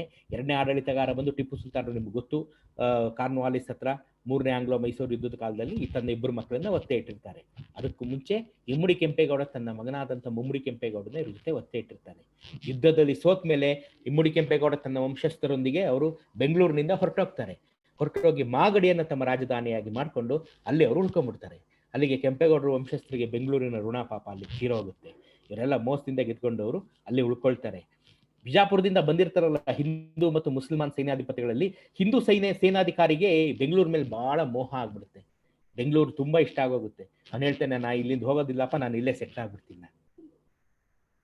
ಅವ್ರ ಹೆಸರು ಶಹಾಜಿ, ಶಿವಾಜಿಯ ತಂದೆ, ಛತ್ರಪತಿ ಶಿವಾಜಿ ಅವರ ತಂದೆ ಶಹಾಜಿ ಆ ರೀತಿ ಬಿಜಾಪುರದಿಂದ ಬೆಂಗಳೂರಿಗೆ ಬಂದು ಉಳ್ಕೊಂಡಂತ ಸೇನಾಧಿಪತಿ. ಶಹಾಜಿ ಅವರು ಬೆಂಗಳೂರಿನಲ್ಲಿ ಉಳ್ಕೊಳ್ತಾರೆ. ಉಳ್ಕೊಂಡು ಇವತ್ತಿನ ಕಾಡು ಮಲ್ಲೇಶ್ವರ ದೇವಸ್ಥಾನದ ಪ್ರಾಕಾರವನ್ನ ಅವರು ಕಟ್ಟಿಸ್ತಾರೆ. ಏಕೋಜಿ ಮತ್ತು ಇವರು ಬಂಡೆಗಲ್ಲಿನ ಮೇಲೆ ಶಿವಾಜಿಯ ತಂದೆ ಶಹಾಜಿ ಅವರು ಹಾಕಿಸಿದಂಥ ಏಕೋಜಿಯ ಶಾಸನ ಅಲ್ಲಿದೆ. ಮಲ್ಲೇಶ್ವರಕ್ಕೆ ತಾವು ಕಾಡು ಮಲ್ಲೇಶ್ವರ ದೇವಸ್ಥಾನಕ್ಕೆ ಹೋದಾಗ ತಾವು ನೋಡ್ಬೋದು. ಆ ಸುತ್ತ ಇರುವಂತಹ ಪ್ರಾಕಾರವನ್ನು ಕಟ್ಟಿಸಿದ್ದವರು. ಇವರು ಬೆಂಗಳೂರಲ್ಲಿ ಉಳ್ಕೊಂಡು ಹಲವಾರು ಅಭಿವೃದ್ಧಿ ಕಾರ್ಯಗಳನ್ನ ಮಾಡ್ಕೊಂಡು ಇವರು ಬೆಂಗಳೂರಲ್ಲಿ ಇರ್ತಾರೆ. ಆದ್ರೆ ಅವನು ಮುಸ್ಲಿಂ ಸೇನಾಧಿಪತಿ ಇರ್ತಾನಲ್ಲ, ಅವನು ರಣದುಲ್ಲಾ ಖಾನ್ ಅಂತ ಅವನ ಹೆಸರು. ಅವನು ಇಲ್ಲಪ್ಪ, ನಾನು ಇಲ್ಲಿ ಇರೋದಿಲ್ಲ, ನೀವು ಉಳ್ಕೊಳ್ಳಿ ಅಂತ ಹೇಳಿ ನಾನು ಮುಂದಕ್ಕೆ ಶ್ರೀರಂಗಪಟ್ಟಣ ಅಂತ ಇನ್ನೊಂದು ಊರಿದೆ, ಅದು ಬಹಳ ಸಂಪದ್ಭರಿತವಾಗಿದೆ, ಅದನ್ನ ನಾನು ಸೋಲಿಸಿ ದುಡ್ಡನ್ನ ಲೂಟಿ ಮಾಡ್ಕೊಂಡು ಹೋಗ್ತೀನಿ ಅಂತ ಹೋಗ್ತಾನೆ. ಆದ್ರೆ ಅವತ್ತಿನ ಕಾಲದಲ್ಲಿ ಶ್ರೀರಂಗಪಟ್ಟಣದಲ್ಲಿ ಇದ್ದವರು ರಣಧೀರ ಕಂಠೀರವ ನರಸರಾಜ ಒಡೆಯರ್ ಅಂತ ಹೇಳಿ ಬಹಳ ಶಕ್ತಿಶಾಲಿಯಾದಂಥ ಮಹಾರಾಜರು. ಅವರು ಈ ರಣದುಲ್ಲಾ ಖಾನನ್ನ ಸೋಲಿಸಿ ಬಿಜಾಪುರಕ್ಕೆ ವಾಪಸ್ ಓಡಿಸ್ತಾರೆ. ಈ ಕಡೆ ಬೆಂಗಳೂರಿನಲ್ಲಿ ಶಿವಾಜಿಯ ತಂದೆ ಆದಂಥ ಶಹಾಜಿ ಮಹಾರಾಜರು ಬಹಳ ಸುಖವಾಗಿ ಇದನ್ನ ಎಲ್ಲ ಮರೆತು ನಾನು ಇಲ್ಲೇ ಬೆಂಗಳೂರಲ್ಲೇ ಸೆಟ್ಲ್ ಆಗಿರ್ತೀನಪ್ಪ ಅಂತ ಹೇಳಿ ಅವರು ಈ ರಾಜ್ಯವನ್ನು ನೋಡ್ಕೊಂಡಿದ್ದಂಥ ಕಾಲಕ್ಕೆ ಬೆಂಗಳೂರಿನ ಖ್ಯಾತಿ ಎಷ್ಟಿತ್ತಪ್ಪ ಅಂದ್ರೆ ನೋಡಿ, ಬೆಂಗಳೂರು ಯಾವತ್ತು ಉದಯ ಆಯ್ತೋ, ಯಾವತ್ತು ಬೆಂಗಳೂರು ಹುಟ್ಟುತ್ತೋ, 14 ಜನವರಿ 1534 ಯಾವತ್ತು ಹುಟ್ಟುತ್ತೋ ಅವತ್ತಿಂದನೂ ಬೆಂಗಳೂರು ಎಲ್ಲರನ್ನ ಆಕರ್ಷಣೆ ಮಾಡ್ತದೆ. ಇವತ್ತಿನ ಥರನೇ ಹೇಗೆ ಬೆಂಗಳೂರಿಗೆ ಎಲ್ಲ ದೇಶದಿಂದ, ಎಲ್ಲ ರಾಜ್ಯಗಳಿಂದ, ಭಾರತದ ಎಲ್ಲ ಕಡೆಗಳಿಂದ ಬಂದು ಬೆಂಗಳೂರಲ್ಲಿ ನಾವು ಇರಬೇಕಪ್ಪ, ಬೆಂಗಳೂರಲ್ಲಿ ನಾವು ಸೆಟ್ಲ್ ಆಗಬೇಕಪ್ಪ ಅಂತ ಇರ್ತಾರಲ್ಲ, ಇದು ಬೆಂಗಳೂರು ಹುಟ್ಟಿದಾಗ್ಲಿಂದಾನೂ ಇದೆ. ಬೆಂಗಳೂರು ಹುಟ್ಟಿದಾಗ್ಲಿಂದಾನು ಜನ ಆ ಕಡೆಯಿಂದ ಈ ಕಡೆಯಿಂದ ಬಂದು ಜನಗಳೆಲ್ಲ ಬೆಂಗಳೂರಲ್ಲಿ ಸೆಟ್ಲ್ ಆಗಬೇಕು ಅನ್ನೋದೇ ಅವರ ಇಚ್ಛೆ ಆಗಿದೆ. ಹಾಗೇನೆ ಶಿವಾಜಿಯ ತಂದೆ ಶಹಾಜಿ ಅವರು ಸಹ ಬೆಂಗಳೂರಲ್ಲೇ ಇರ್ತೀವಿ ಅಂತಾರೆ. ಇಂಥ ಒಂದು ಕಾಲಕ್ಕೆ ಬೆಂಗಳೂರು ತನ್ನ ಖ್ಯಾತಿಯನ್ನ ಇಡೀ ಭಾರತದಾದ್ಯಂತ ಹಬ್ಬಿರೋಂಥ ಕಾಲಕ್ಕೆ ಡೆಲ್ಲಿಯಲ್ಲಿ ಕೂತು ಆಳ್ತಿದ್ದಂಥ ಔರಂಗಜೇಬನಿಗೆ, ಮುಘಲ್ ಸಾಮ್ರಾಟ ಔರಂಗಜೇಬನಿಗೆ ಈ ವಿಚಾರ ಗೊತ್ತಾಗುತ್ತೆ. ಅರೆ, ಬೆಂಗಳೂರು ಅಂತ ಇಷ್ಟೊಂದು ಖ್ಯಾತಿ ಇದೆಯಲ್ಲ, ಇದನ್ನ ನಾವ್ಯಾಕೆ ಸೋಲಿಸಬಾರ್ದು ಅಂತ ಹೇಳಿ ತನ್ನ ಸೇನಾಧಿಪತಿ ಆದಂಥ ಕಾಸಿಂ ಖಾನ್ನವನ್ನ ಅಪಾರವಾದಂಥ ಸೈನ್ಯದೊಂದಿಗೆ ಕಳಿಸ್ತಾನೆ. ಬೆಂಗಳೂರಿನ ಔರಂಗಜೇಬ್ ಗೆದ್ಕೋತಾನೆ. ಈ ಶಿವಾಜಿಯ ತಂದೆ ಶಹಾಜಿ ಅವರು ಬೆಂಗಳೂರು ಬಿಟ್ಟು ಹೋಗ್ಬೇಕಾದಂಥ ಪರಿಸ್ಥಿತಿ ಬರುತ್ತೆ.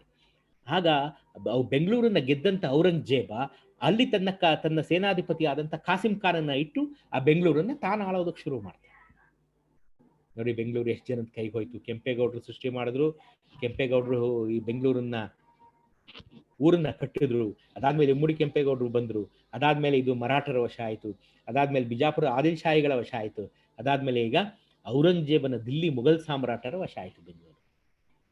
ಕಾಸಿಂ ಖಾನ್ ಇಲ್ಲಿ ಕೂತ್ಕೊಂಡು ರಾಜ್ಯಭಾರ. ಅವನು ಕಾಸಿಂ ಖಾನ್ ಹೇಳ್ತಾನೆ, ಹೌದು ಬೆಂಗಳೂರು ಇಸ್ ವೆರಿ ಬ್ಯೂಟಿಫುಲ್, ನಾನು ಈ ಬೆಂಗಳೂರನ್ನ ಬಿಟ್ಟು ಎಲ್ಲೂ ಹೋಗೋದಿಲ್ಲಪ್ಪ, ನಾನು I'm also going to settle down in Bengaluru, ನಾನು ಬೆಂಗಳೂರಲ್ಲಿ ಸೆಟ್ಲ್ ಆಗ್ಬಿಡ್ತೀನಿ ಅಂತ ಅವನು ಸೆಟ್ಲ್ ಆಗಿರ್ತಾನೆ.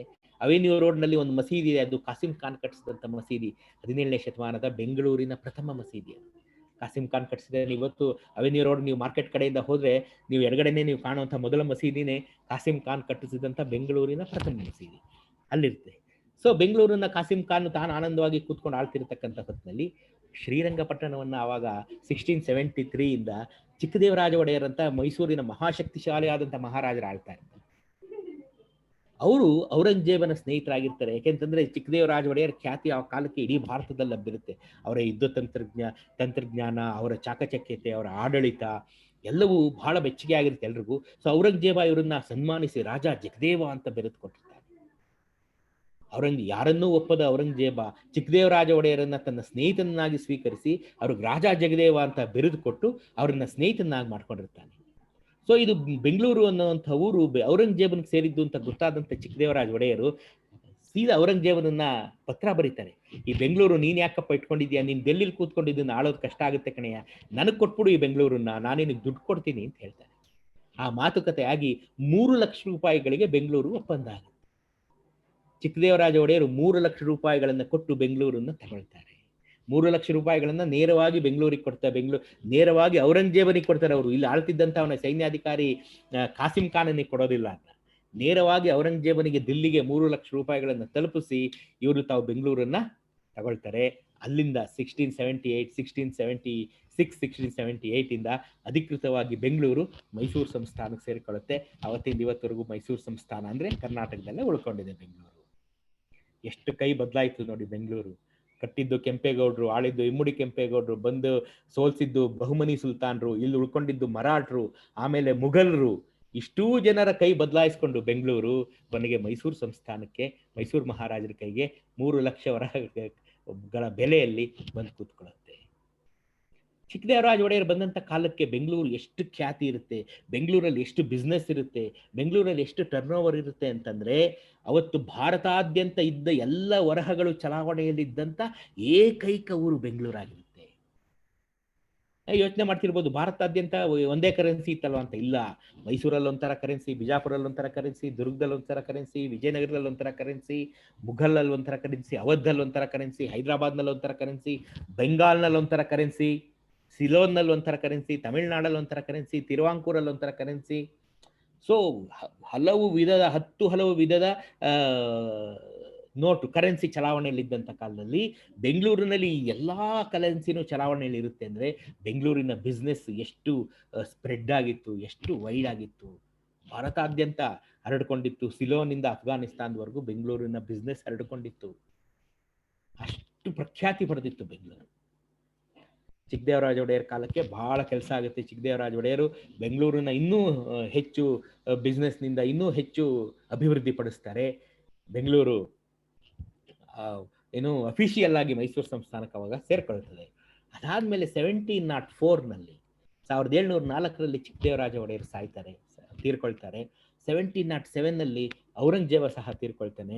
ಅಲ್ಲಿ ಡೆಲ್ಲಿನಲ್ಲಿ ಮುಘಲ್ ಸಾಮ್ರಾಜ್ಯ ಡಿಕ್ಲೈನ್ ಆಗ್ತಾ ಬಂದರೆ ಇಲ್ಲಿ ಸೌತ್ನಲ್ಲಿ ಮೈಸೂರು ಸಂಸ್ಥಾನನು ಡಿಕ್ಲೈನ್ ಆಗ್ತಾ ಬರುತ್ತೆ. ಸರಿಯಾದ ಆಡಳಿತಾಧಿಕಾರಿಗಳು ಇರೋದಿಲ್ಲ, ಸರಿಯಾದ ರಾಜಮಹಾರಾಜರುಗಳು ಬರೋದಿಲ್ಲ, ಆಡಳಿತದಲ್ಲಿ ಬಿಗಿ ಇರೋದಿಲ್ಲ, ಫೇಲ್ಯೂರ್ ಆಫ್ ಅಡ್ಮಿನಿಸ್ಟ್ರೇಷನ್ ಆಗ್ತದೆ ಈ ಒಂದು ಡೆಲ್ಲಿಯಲ್ಲಿ ಮೈಸೂರು ಸಂಸ್ಥಾನದಲ್ಲಿ. 50 ವರ್ಷಗಳ ಕಾಲ ಮರಾಠರ ಲೂಟಿ ಆಗ್ತದೆ. ಮರಾಠರು, ಹೈದರಾಬಾದಿನ ನಿಜಾಮರು, ಅರ್ಕಾಟಿನ ನವಾಬರು ಇವರೆಲ್ಲರೂ ನೋಡ್ಕೊಂಡು ಬಂದು ಮೈಸೂರು ಸಂಸ್ಥಾನದ ಮೇಲೆ ಪ್ರತಿ ವರ್ಷ ದಾಳಿ ಮಾಡ್ತಾ ಇರ್ತಾರೆ. ಇಂಥದ್ದೊಂದು ಕಾಲದಲ್ಲಿ ಬೆಂಗಳೂರು ಸ್ವಲ್ಪ ಡಿಮಿನಿಷ್ ಆಗ್ತಾ ಬರ್ತದೆ, ಬೆಂಗಳೂರಿನ ಖ್ಯಾತಿ ಸ್ವಲ್ಪ ಡಿಮಿನಿಷ್ ಆಗ್ತಾ ಬರ್ತದೆ. ಇಂಥ ಒಂದು ಕಾಲದಲ್ಲಿ ಮೈಸೂರಿನ ಶ್ರೀರಂಗಪಟ್ಟಣದಿಂದ ಆಳ್ತಾ ಇದ್ದಂಥವ್ರು ಇಮ್ಮಡಿ ಕೃಷ್ಣರಾಜ ಒಡೆಯರು, ಚಿಕ್ಕದೇವರಾಜ ಒಡೆಯರ ಮೊಮ್ಮಕ್ಕಳಾದಂಥ ಇಮ್ಮಡಿ ಕೃಷ್ಣರಾಜ ಒಡೆಯರು ಶ್ರೀರಂಗಪಟ್ಟಣದಿಂದ ಆಳ್ತಿದ್ದಂಥ ಕಾಲದಲ್ಲಿ ಬೆಂಗಳೂರಿನ ಇನ್ಚಾರ್ಜ್ ಆಗಿ ಕತ್ತಿ ಗೋಪಾಲರಾಜ್ ಅರಸು ಅಂತ ಒಬ್ರು ಇರ್ತಾರೆ. ಈಸ್ ಇನ್ಚಾರ್ಜ್ ಆಫ್ ಬೆಂಗಳೂರು, ಫೌಜ್ದಾರ್ ಆಫ್ ಬೆಂಗಳೂರು ಅಂತ ನಾವು ಕರಿತೀವಿ ಅವರನ್ನ. ಆ ಕಾಲದಲ್ಲಿ ಬೆಂಗಳೂರು ವರ್ಸಸ್ ದೇವನಹಳ್ಳಿ ಒಂದು ಯುದ್ಧ ಆಗ್ತದೆ. ದೇವನಹಳ್ಳಿ, ಇವತ್ತಿನ ದೇವನಹಳ್ಳಿ ಯಾವುದು, ಏರ್ಪೋರ್ಟ್ ಹಿಂಭಾಗದಲ್ಲಿರೋ ದೇವನಹಳ್ಳಿ, ಅಲ್ಲಿ ಒಂದು ಕೋಟೆ ಇದೆ, ನೀವು ಯಾರು ನೋಡಿಲ್ಲ ಅಂದರೆ ಆ ಕೋಟೆಯನ್ನು ನೋಡ್ಬೋದು. ಅಲ್ಲಿ ಒಬ್ಬ ಪಾಳೆಗಾರರು ಇರ್ತಾರೆ. ಅವ್ರಿಗೂ ಬೆಂಗಳೂರಿಗೆ ಒಂದು ಯುದ್ಧ ಆದಂಥ ಕಾಲಕ್ಕೆ ಈ ಕತ್ತಿ ಗೋಪಾಲರಾಜರ್ಸ್ ಮನೆಯಲ್ಲಿ ಒಬ್ಬರು ಕುದುರೆ ನೋಡ್ಕೊಳ್ಳೋ ಅಂತ ಒಬ್ಬವನು ಇರ್ತಾನೆ, ಒಬ್ಬ ಹುಡುಗ ಇರ್ತಾನೆ. ಕುದುರೆಗಳಿಗೆ ಮಾಲಿಷ್ ಮಾಡೋದು, ಹುರುಳಿ ಹಾಕೋದು, ಕೊಟ್ಟಿಗೆ ಗುಡಿಸೋದು, ಮನೆ ಕೆಲಸಗಳನ್ನು ಮಾಡೋದು, ಬಿಡುವಿನ ವೇಳೆಯಲ್ಲಿ ಬೆಂಗಳೂರಿನ ಗರಡಿಗಳಲ್ಲಿ ಸಾಮು ಮಾಡೋದು. 1680ನಲ್ಲಿ ಬೆಂಗಳೂರಿನ ಪ್ರಪ್ರಥಮ ಗರಡಿ ಮನೆ ಉದಯ ಆಗ್ತದೆ. ಬೆಂಗಳೂರಿನ ದ ಫಸ್ಟ್ ಗರಡಿ ಮನೆ ಆಫ್ ಬೆಂಗಳೂರು. ಇವತ್ತಿನ ಚಿಕ್ಕಪೇಟೆನಲ್ಲಿ ಇವತ್ತು ಮೆಜೆಸ್ಟಿಕಲ್ಲಿ ಶಾಂತಲಾ ಸಿಲ್ಕ್ಸ್ ಇಲ್ವೇ, ನಿಮಗೆಲ್ಲ ಗೊತ್ತು ಶಾಂತಲಾ ಸಿಲ್ಕ್ಸು, ಅದರ ಹಿಂಭಾಗದಲ್ಲೇ ಇದೆ, ಇವತ್ತಿಗೂ ರನ್ನಿಂಗ್ ಕಂಡೀಷನ್ ಅಲ್ಲೇ ಇದೆ. 1680ರ ಬೆಂಗಳೂರಿನ ಪ್ರಥಮ ಗರಡಿ. ಆ ಗರಡಿ ಮನೆಗೆ ಈ ಹುಡುಗ ಹೋಗೋದು, ಸಾಮ್ ಮಾಡೋದು, ಎಲ್ಲ ಮಾಡೋದು ಮಾಡ್ತಿರ್ತಾನೆ. ಈ ಯುದ್ಧ ಆದಾಗ, ಯುದ್ಧ ಘೋಷಣೆ ಅಂದ್ರೆ ಅನೌನ್ಸ್ಮೆಂಟ್ ಆದಾಗ ಬೆಂಗಳೂರು ವರ್ಸಸ್ ದೇವನಹಳ್ಳಿ, ಕತ್ತಿ ಗೋಪಾಲರಾಜರ್ಸರು ತಮ್ಮ ಸೈನ್ಯ ತಗೊಂಡು ದೇವನಹಳ್ಳಿಗೆ ಹೋಗುವಾಗ ಈ ಹುಡುಗ ಕೇಳ್ತಾನೆ ಮನೆಯಲ್ಲಿ, ನಾನು ಬರ್ತೀನಿ, ನನ್ನನ್ನು ಕರ್ಕೊಂಡು ಹೋಗಿ. ಆಗ ಇವ್ರು ಹೇಳ್ತಾರೆ, ನೋಡಪ್ಪ, ವಿ ಡೋಂಟ್ ಹ್ಯಾವ್ ಮನಿ, ನಮ್ಮ ಹತ್ರ ದುಡ್ಡಿಲ್ಲ, ಮೈಸೂರು ಸಂಸ್ಥಾನ ಸ್ವಲ್ಪ ಡಿಫಿಕಲ್ಟ್ ಸಿಚುಯೇಷನ್ ಅನ್ನು ಎದುರಿಸ್ತಾ ಇದೆ, ಸೊ ಆ ದುಡ್ಡುಗೋಸ್ಕರನೇ ನಾವು ಯುದ್ಧ ಗೆಲ್ಲೋದಕ್ಕೆ ಹೋಗ್ತಾ ಇದ್ದೀವಿ, ಸೊ ಈಗ ನಮ್ಗೆ ದುಡ್ಡಿಲ್ಲ, ನಾನು ನಿಮ್ಗೆ ಸಂಬಳ ಕೊಡೋಕ್ಕಾಗೋದಿಲ್ಲ, ಊಟ ತಿಂಡಿ ಕೊಡೋಕ್ಕಾಗೋದಿಲ್ಲ, ಬರೋದಾದ್ರೆ ಬಾ ಅಂತ ಹೇಳ್ತಾರೆ. ಇವನು ಈ ಚಾಲೆಂಜ್ ಅಕ್ಸೆಪ್ಟ್ ಮಾಡ್ಕೋತಾನೆ. ಓಕೆ, ನನಗೆ ಸಂಬಳ ಬೇಡ, ನಾನು ಹಾಗೆ ಬರ್ತೀನಿ, ಹಾಗೆ ಬಂದು ನಾನು ಸೈನಿಕನ ಕೆಲಸ ಮಾಡ್ತೀನಿ ಅಂತ ಹೇಳಿ. ಇವ್ರು ಆಯ್ತು ಬಾ, ಫ್ರೀ ಆಗ್ತಾನೆ ಬರ್ತಿದ್ಯಾ ಅಂತ ಹೇಳ್ತಾರೆ.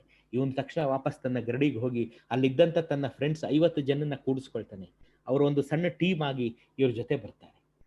ಬಂದು ದೇವನಹಳ್ಳಿಗೆ ಬರ್ತಾರೆ. ದೇವನಹಳ್ಳಿಯವರು ಇವ್ರು ಬರೋದು ಗೊತ್ತಾದ ತಕ್ಷಣ ಕೋಟೆ ಬಾಗಿಲುಗಳೆಲ್ಲ ಹಾಕೊಂಡು ದೇವನಹಳ್ಳಿ ಊರೊಳಗಡೆ ಕುತ್ಕೊಂಡ್ಬಿಡ್ತಾರೆ. ಅವಾಗೆಲ್ಲ ಫೋರ್ಟ್ ಅಂದ್ರೆ, ಅವಾಗೆಲ್ಲ ಊರುಗಳ ಕಲ್ಪನೆ ಅಂದ್ರೆ ಹಾಗೇನೆ, ಊರ್ ಸುತ್ತ ಒಂದು ದೊಡ್ಡ ಕೋಟೆ, ಒಳಗಡೆ ಊರು. ಯಾಕೆಂದ್ರೆ ಶತ್ರುಗಳಿಂದ ತಮ್ಮನ್ನು ತಾವು ಕಾಪಾಡ್ಕೊಳ್ಬೇಕಿರುತ್ತೆ. ಆ ಥರ ಈಗಿನ ಥರ ಎಲ್ಲ ಕಡೆನೂ ಓಪನ್ ಏನು ಇರಲಿಲ್ಲ. ಈಗ ನಾವು ಬಹಳ ಸುವರ್ಣ ಕಾಲದಲ್ಲಿ ಬದುಕ್ತಾ ಇದ್ದೀವಿ. ದಿಸ್ ಇಸ್ ಗೋಲ್ಡನ್ ಎರಾ ನಾವು ಬದುಕ್ತಾ ಇರೋವಂಥದ್ದು. ಎಲ್ಲೂ ಯಾವುದೇ ಕಟ್ಟುಪಾಡುಗಳಿಲ್ಲ, ಅತ್ಯಂತ ಸ್ವತಂತ್ರವಾಗಿ ಬಹಳ ಸುಖದಲ್ಲಿ ಬದುಕ್ತಾ ಇದ್ದೀವಿ. ಅವಾಗ ಹಾಗಿರಲಿಲ್ಲ, ಬಹಳ ಕಷ್ಟ ಇತ್ತು. ಶತ್ರುಗಳ ಪ್ರಾಣ ಬೆದರಿಕೆ, ಕಾಡು ಪ್ರಾಣಿಗಳ ಬೆದರಿಕೆ, ಆಗಂತುಕರ ಬೆದರಿಕೆ ಎಲ್ಲ ಇತ್ತು. ಆಗ ಜೀವ ಭಯ ತುಂಬ ಇತ್ತು, ಆಗ ಇವಾಗಿಲ್ಲ. ಸೊ ಆಗ 3 ತಿಂಗಳಾಗುತ್ತೆ. ದೇವನಹಳ್ಳಿಯವರು ಕೋಟೆ ಒಳಗಡೆ ಇರ್ತಾರೆ, ಬೆಂಗಳೂರಿನ ಸೈನಿಕರು ಹೊರಗಡೆ ಇರ್ತಾರೆ. ಇಲ್ಲಿ ಇವ್ರ ಮನೇಲಿ ಇದ್ದಂಥ ಹುಡುಗ ನೋಡ್ತೇನೆ, ಇದೇನು ಯುದ್ಧ ಅಂತ ಕರ್ಕೊಂಡ್ಬಂದ್ರು, 3 ತಿಂಗಳಾದ್ರೂ ಏನು ನಡೀತಾ ಇಲ್ವಲ್ಲ ಅಂತ ಹೇಳಿ ಒಂದು ರಾತ್ರಿ ತನ್ನ ಫ್ರೆಂಡ್ಸ್ ಜೊತೆ ಕೋಟೆನ ಹತ್ತಿ ಆ ಕೋಟೆಯ ಬಾಗಿಲುಗಳಿಗೆ ಬೆಂಕಿ ಹಚ್ಚಿ ಉಡಾಯಿಸ್ಬಿಡ್ತಾರೆ. ಇದನ್ನ ಯಾರು ಎಕ್ಸ್ಪೆಕ್ಟ್ ಮಾಡಿರೋದಿಲ್ಲ. ದೇವನಹಳ್ಳಿಯ ಕೋಟೆ ಬಾಗಿಲುಗಳು ಅಷ್ಟು ದಗದಗನೆ ಉರಿದು ಬೂದಿ ಆಗೋದಾಗ ಈ ಮೈಸೂರಿನ ಸೈನಿಕರು, ಬೆಂಗಳೂರಿನ ಸೈನಿಕರು ಒಳಗಡೆ ನುಗ್ಗಿ ದೇವನಹಳ್ಳಿಯನ್ನ ಗೆಲ್ತಾರೆ. ಹಾಗೆ ದೇವನಹಳ್ಳಿಯ ಯುದ್ಧ ಗೆಲ್ಲೋದಕ್ಕೆ ಕಾರಣನಾದವನೇ ಹೈದರ್ ಅಲಿ ಖಾನ್ ಬಹದ್ದೂರ್. ನವಾಬ್ ಹೈದರ್ ಅಲಿ ಖಾನ್ ಬಹದ್ದೂರ್ ಎಮರ್ಜ್ ಆಗಿದ್ದು ಹೀಗೆ. ನವಾಬ್ ಹೈದರ್ ಅಲಿ ಖಾನ್ ಬಹದ್ದೂರ್ನ ಸಾಹಸವನ್ನ ಮೆಚ್ಚಿ ಅದು ಕಾಲಾನಂತರದಲ್ಲಿ ಇಮ್ಮಡಿ ಕೃಷ್ಣರಾಜ ಒಡೆಯರು ತಮ್ಮ ಆಡಳಿತಾಧಿಕಾರಿಯಾಗಿ ನೇಮಿಸ್ಕೊಳ್ತಾರೆ. ಹೈದರ್ ಎಲ್ಲವನ್ನ ಕಬ್ಜಾಕ್ ತಗೊಳ್ತಾರೆ. ಅವಾಗ ಇಡೀ ಮೈಸೂರು ಸಂಸ್ಥಾನವನ್ನ ತನ್ನ ಕೈಗೆ ತಗೊಂಡು ಮೈಸೂರು ಸಂಸ್ಥಾನವನ್ನ ಪುನರ್ ಸ್ಥಾಪನೆ ಮಾಡಿ, ಮೈಸೂರು ಸಂಸ್ಥಾನ ಪುನಃ ಡೆವಲಪ್ ಮಾಡಿ ಎಲ್ಲ ಮಾಡ್ತಾರೆ. ಅವಾಗ ಈ ಬೆಂಗಳೂರು ಫೋರ್ಟ್ ಇವಾಗ ನೀವೇನ್ ನೋಡ್ತಾ ಇದ್ದೀರಾ, ಅದನ್ನ ಸ್ಟ್ರೆಂಥನ್ ಮಾಡಿದ್ದು ಸಹ ಹೈದರ್ ಅಲಿ ಖಾನ್ ಬಹದ್ದೂರ್. ಹೈದರ್ ಅದನ್ನ ಸ್ಟ್ರೆಂಥನ್ ಮಾಡ್ತಾರೆ. ಆಮೇಲೆ ಹೈದರ್ ಅಲಿ ಹತ್ರ ಅವಾಗ 1,60,000 ಸೈನಿಕರಿರ್ತಾರೆ ಮೈಸೂರು ಸಂಸ್ಥಾನದಲ್ಲಿ. ಅಂಡರ್ ಹೈದರ್ ಅಲಿ ಖಾನ್ ಬಹದ್ದೂರ್ 1,60,000 ಸೈನಿಕರಿರ್ತಾರೆ. ಆ ಸೈನಿಕರಿಗೆಲ್ಲ ಶಸ್ತ್ರಾಸ್ತ್ರಗಳು, ಕತ್ತಿ, ಗುರಾಣಿ, ಬಲ್ಲೆ, ಬರ್ಜಿ, ಇವೆಲ್ಲ ಶಸ್ತ್ರಾಸ್ತ್ರಗಳು, ಮತ್ತೆ ಅವರಿಗೆ ಬೇಕಾದಂಥ 1,60,000 ಸೈನಿಕರಿಗೆ ಬೇಕಾದಂಥ ಅಡುಗೆ ಪದಾರ್ಥಗಳು, ದೊಡ್ಡ ದೊಡ್ಡ ಹಂಡೆಗಳು, ದೊಡ್ಡ ದೊಡ್ಡ ಕಡಾಯಿಗಳು, ದೊಡ್ಡ ದೊಡ್ಡ ಪಾತ್ರೆಗಳು, ಇವನ್ನೆಲ್ಲ ತಯಾರು ಮಾಡೋದಕ್ಕೆ ಮದ್ರಾಸಿನಿಂದ ಅಂದರೆ ತಮಿಳುನಾಡಿನಿಂದ ಜನನ್ ಕರ್ಕೊಂಬಂದಿರ್ತಾನೆ. ಆ ಜನರನ್ನ ನಾವು ಕಲಾಸಿಗಳು ಅಂತ ಕರಿತೀವಿ. ಕಲಾಸಿಗಳು ಅಂದ್ರೆ ಈ ಕಬ್ಬಿಣದ ಕೆಲಸ ಮಾಡೋರನ್ನ ಕಲಾಸಿಗಳು ಅಂತ ಕರಿತೀವಿ. ಅವ್ರು ಇದ್ದಂಥ ಜಾಗನೇ ಇವತ್ತು ನಾವು ಕಲಾಸಿಪಾಳ್ಯ ಅಂತ ಕರಿತೀವಿ. ಕಲಾಸಿಪಾಳ್ಯ ಹುಟ್ಟಿದ್ದು ಹೀಗೆ. ಕಲಾಸಿಪಾಳ್ಯ ಅಂದ್ರೆ ಅವತ್ತು ತಮಿಳುನಾಡಿನಿಂದ ಬಂದಂಥ ಜನ, ಇಲ್ಲಿ ಶಸ್ತ್ರಾಸ್ತ್ರಗಳನ್ನು ತಯಾರಿಸೋದಕ್ಕೆ ಬಂದಂಥ ಜನ ಇದ್ದಂಥ ಜಾಗವೇ ಕಲಾಸಿಪಾಳ್ಯ. ಸೊ ಆ ಕಲಾಸಿಪಾಳ್ಯದ ಸೃಷ್ಟಿಕರ್ತ ಹೈದರ್ ಅಲಿ ಖಾನ್. ಹೈದರ್ ಅಲಿ ಖಾನ್ ಹೀಗೆ ಬೆಂಗಳೂರನ್ನ ಸಾಕಷ್ಟು ಡೆವಲಪ್ ಮಾಡ್ತಾನೆ. ಇಲ್ಲಿ ಇವಾಗ ನೀವೇನು ಫೋರ್ಟ್ ನೋಡ್ತಾ ಇದ್ದೀರಲ್ಲ, ಆ ಫೋರ್ಟ್ ನಾವು ಈಗ ಓನ್ಲಿ ರಿಮೈನ್ಸ್ ಆಫ್ ಒಂದು 20% ರಿಮೈನಿಂಗ್. ಅದು ದೊಡ್ಡ ಫೋರ್ಟ್ ಇತ್ತು, ತುಂಬ. ವಿಕ್ಟೋರಿಯಾ ಆಸ್ಪತ್ರೆ ಮತ್ತು ಕೋಟೆ ಸ್ಕೂಲ್ ಏನಿದೆ ಅವೆಲ್ಲ ಸೇರ್ಕೊಂಡು ಬಹಳ ದೊಡ್ಡ ಫೋರ್ಟ್ ಇತ್ತು. ಇವಾಗ ಅದೆಲ್ಲ ಇಲ್ಲ, ಎನ್ಕ್ರೋಚ್ ಆಗ್ಬಿಟ್ಟಿದೆ ಫೋರ್ಟು. ಸೊ ಹಾಗಾಗಿ ಬರೀ ಒಂದು 20% ಫೋರ್ಟ್ ಅಷ್ಟೇ ಉಳ್ಕೊಂಡಿದೆ. ಅವ್ರಾದ್ಮೇಲೆ ಟಿಪ್ಪು ಸುಲ್ತಾನ್ರು ಬರ್ತಾರೆ. ಹೈದರಲ್ಲಿ 1782ನಲ್ಲಿ ತೀರ್ಕೊಂಡ್ಮೇಲೆ ಟಿಪ್ಪು ಸುಲ್ತಾನ್ರು ಬರ್ತಾರೆ. ಟಿಪ್ಪು ಸುಲ್ತಾನ್ರು ಬಂದು ಇವತ್ತಿನ ಸಮ್ಮರ್ ಪ್ಯಾಲೇಸ್ ಏನಿದೆ, ಟಿಪ್ಪು ಸಮ್ಮರ್ ಪ್ಯಾಲೇಸ್ ಅವ್ರು ಕಟ್ಟಿಸ್ತಾರೆ. ಮತ್ತೇನಪ್ಪ the speciality of the summer palace ಅಂದ್ರೆ ಇವತ್ತಿನ ಕರ್ನಾಟಕದಲ್ಲಿ ಉಳ್ಕೊಂಡಿರ್ತಕ್ಕಂಥ ಎರಡೇ ವುಡನ್ ಪ್ಯಾಲೇಸ್ ಅಲ್ಲಿ ಅದು ಒಂದು ಈ ಸಮ್ಮರ್ ಪ್ಯಾಲೇಸು, ಇನ್ನೊಂದು ಶಿವಮೊಗ್ಗದಲ್ಲಿರೋ ಶಿವಪ್ಪ ನಾಯಕನ ಅರಮನೆ, ಅದೀಗ ಮ್ಯೂಸಿಯಂ ಆಗಿದೆ, ಅದನ್ನು ನೀವು ನೋಡ್ಬೋದು. ಸೊ ಟೋಟಲ್ ವುಡನ್ ಪ್ಯಾಲೇಸ್ ಅಂತ ಏನಿದೆ ಇದೊಂದು. ಮೈಸೂರು ಮಹಾರಾಜರ ಹತ್ರ ಒಂದು ವುಡನ್ ಪ್ಯಾಲೇಸೇ ಇದ್ದಿದ್ದು. ಈಗ ಏನು ನೀವು ಪ್ಯಾಲೇಸ್ ನೋಡ್ತಿದ್ದೀರಿ ಅದನ್ನ ಮುಂಚೆ ಇದು ಬಹಳ ಸುಂದರವಾದಂಥ ಒಂದು ವುಡನ್ ಪ್ಯಾಲೇಸ್ ಇತ್ತು. 1897ನಲ್ಲಿ ಅದು ಬೆಂಕಿ ತಗಲಿ ಅದು ಸುಟ್ಟೋಯ್ತು. ಹಾಗಾಗಿ ಉಳ್ಕೊಂಡಿರುವಂಥ ವುಡನ್ ಪ್ಯಾಲೇಸ್ ಎರಡೇನೇ ಈಗ. ಒಂದು ಬೆಂಗಳೂರದು ಟಿಪ್ಪು ಸಮ್ಮರ್ ಪ್ಯಾಲೇಸ್, ಮತ್ತು ಇನ್ನೊಂದು ಶಿವಮೊಗ್ಗದು ಶಿವಪ್ಪ ನಾಯಕನ ಅರಮನೆ. ಇದೆರಡು ಉಳ್ಕೊಂಡಿದೆ. ಅದೊಂದು ಸಮ್ಮರ್ ಪ್ಯಾಲೇಸ್ ಕಟ್ಟಿಸ್ತಾರೆ. ಮತ್ತೆ ಕಲಾಸಿಪಾಳ್ಯದೊಳಗಡೆ ಇವತ್ತಿನ ಮೆಡಿಕಲ್ ಕಾಲೇಜ್ ಹಿಂಭಾಗದಲ್ಲಿ, ಗೌರ್ಮೆಂಟ್ ಮೆಡಿಕಲ್ ಕಾಲೇಜ್ ಹಿಂಭಾಗದಲ್ಲಿ ಒಂದು ಬಂಕರ್ ಇದೆ. ನೀವು ಅದನ್ನೆಲ್ಲ ನೋಡಲೇಬೇಕು. ಆ ಬಂಕರ್ನ ಹೈದರ್ ಮತ್ತು ಟಿಪ್ಪು ಅದನ್ನು ಕಟ್ಟಿಸ್ತಾರೆ. ಅದು ಏಷ್ಯಾ ಮತ್ತು ಯುರೋಪ್ನಲ್ಲಿ ಪ್ರಪ್ರಥಮ ಬಂಕರ್ ಶೈಲಿಯ ಕನ್ಸ್ಟ್ರಕ್ಷನ್. ಅಂದರೆ ನೆಲದಾಳದಲ್ಲಿ ಮದ್ದುಗುಂಡುಗಳ ಸಂಗ್ರಹ, ವೆಪನ್ಸು ಮತ್ತು ಮಿಸೈಲ್ಸು, ಇದುಗಳ ಸಂಗ್ರಹ, ರಾಕೆಟ್ಗಳ ಸಂಗ್ರಹ. ಅದನ್ನು ಸಂಗ್ರಹ ಮಾಡಲಿಕ್ಕೆ ಅದನ್ನು ಟಿಪ್ಪು ಸುಲ್ತಾನ್ರು ಕಟ್ಸ್ಕೊಂಡಿರ್ತಾರೆ. ಅದು ಟಿಪ್ಪು ಸುಲ್ತಾನ್ರು 1719ನಲ್ಲಿ ಬೆಂಗಳೂರನ್ನ ಕಾರ್ನ್ವಾಲಿಸ್ಗೆ ಸೋತ ಮೇಲೆ ಅದನ್ನು ಕಾರ್ನ್ವಾಲಿಸ್ ಬೆಂಗಳೂರು ಕಬ್ಜಾ ತಗೊಂಡು ಅದನ್ನು ನೋಡಿ ಸುಸ್ತಾಗ್ಬಿಡ್ತಾರೆ. ಈ ಥರದೊಂದು ಟೆಕ್ನಾಲಜಿ ಇವ್ರು ಕಟ್ಟಿಸ್ಕೊಂಡಿದಾರಲ್ಲ ಅಂತೇಳಿ ಅವರು ಬ್ರಿಟಿಷರು ಅದನ್ನ ತಗೊಂಡು ಹೋಗಿ ಮೊದಲನೇ ವರ್ಲ್ಡ್ ವಾರ್ 1918ನಲ್ಲಿ ಅದನ್ನ ಜರ್ಮನಿಯ ಮೇಲೆ ಯುದ್ಧ ಮಾಡುವಂಥ ಸಂದರ್ಭದಲ್ಲಿ ತಾವು ಬಂಕರ್ಗಳನ್ನು ನಿರ್ಮಾಣ ಮಾಡಿ ಆ ಯುದ್ಧವನ್ನು ಗೆಲ್ತಾರೆ. So that credit goes to Hyder and Tipu. Tipu ಸುಲ್ತಾನ್ರ ಕಾಲದಲ್ಲಿ ಇದೇ ಚಿಕ್ಕಪೇಟೆ ಒಳಗಡೆ ಒಂದು ತಾರಾಮಂಡಲ್ ಪೇಟೆ ಅಂತ ಕಟ್ಸ್ಕೊತಾನೆ. ಏನಪ್ಪಾ ಅಂದ್ರೆ ಅದು ರಾಕೆಟ್ ತಯಾರಿಕಾ ಘಟಕ, ಮಿಸೈಲ್ ತಯಾರಿಕಾ ಘಟಕ. ಇವತ್ತಿಗೂ ಇದೆ ಚಿಕ್ಕಪೇಟೆನಲ್ಲಿ. ನೀವು ಇವತ್ತು ಕಿಲಾರಿ ರಸ್ತೆ ಅಂತ ಏನಿದೆ, ಕಿಲಾರಿ ರಸ್ತೆಯಲ್ಲಿ ಒಳಗಡೆ ಸೀದಾ ಬಂದ್ರೆ ನೀವು ಅಲ್ಲಿ ನಿಮ್ಗೆಲ್ಲ ಫೇಮಸ್ ಚಿಕ್ಕಣ್ಣನ ದೋಸೆ ಹೋಟ್ಲು ನೀವೆಲ್ಲ ಕೇಳಿರ್ಬೋದು. ಅದಕ್ಕಿಂತ ಸ್ವಲ್ಪ ಮುಂಚೆ ಬಂದ್ರೆ ಅಲ್ಲಿ ಮಸೀದಿಗಳ ಸಮೂಹ ಒಂದಿದೆ, ಮಸ್ಜಿದ್ ಕಾಂಪ್ಲೆಕ್ಸ್. ಅದರೊಳಗಡೆ ರಾಕೆಟ್ ತಯಾರಿಕಾ ಫ್ಯಾಕ್ಟ್ರಿ ಇತ್ತು. ಈಗಲೂ ಅಲ್ಲಿ ಅದು ಇದೆ, ಆ ಜಾಗ ಮಾತ್ರ ಖಾಲಿ ಇದೆ, ಫ್ಯಾಕ್ಟ್ರಿ ಇವಾಗಿಲ್ಲ. ಅಲ್ಲಿ ಅದನ್ನ ಅವಾಗ ತಾರಾಮಂಡಲ್ ಪೇಟೆ ಅಂತ ಕರೀತಾ ಇದ್ರು. ಯಾಕೆ ತಾರಾಮಂಡಲ್ ಪೇಟೆ ಅಂತ ಕರೀತಾ ಇದ್ರು ಅಂತಂದ್ರೆ, ಆ ರಾಕೆಟ್ಗಳನ್ನ ತಯಾರಿಸಿ ಅಲ್ಲಿ ಟೆಸ್ಟಿಂಗ್ಗೋಸ್ಕರ ಅದನ್ನ ಉಡಾವಣೆ ಮಾಡ್ತಾ ಇದ್ರು. ಈ ರಾಕೆಟ್ಗಳನ್ನ ಇಮ್ಯಾಜಿನ್ ಮಾಡಿ, ನಾವು ದೀಪಾವಳಿ ರಾಕೆಟ್ ಹತ್ತಿಸಿದಾಗ ಮೇಲ್ ಹೋಗಿ ಅದು ಬರ್ಸ್ಟ್ ಆದಾಗ ಹೇಗೆ ಫ್ಲವರ್ಸ್ ಎಲ್ಲ ಈಚೆ ಬರ್ತದೆ, ಹಾಗೆ ಈ ರಾಕೆಟ್ ಬರ್ತಾ ಇತ್ತು. ಸೊ ಅವಾಗಿನ ಚಿಕ್ಕಪೇಟೆ ಜನ ಅದು ನೋಡಿ ಏನಪ್ಪಾ ತಾರಾಮಂಡಲನೇ ಕೆಳಗೆ ಬಂದ್ಬಿಡ್ತಲ್ಲಪ್ಪ ಅನ್ನೋಂಥ ಆಶ್ಚರ್ಯ ಪಡ್ತಾ ಇದ್ರು ಅಂತೇಳಿ ಅದನ್ನ ತಾರಾಮಂಡಲ್ ಪೇಟೆ ಅಂತ ಕರೀತಾರೆ.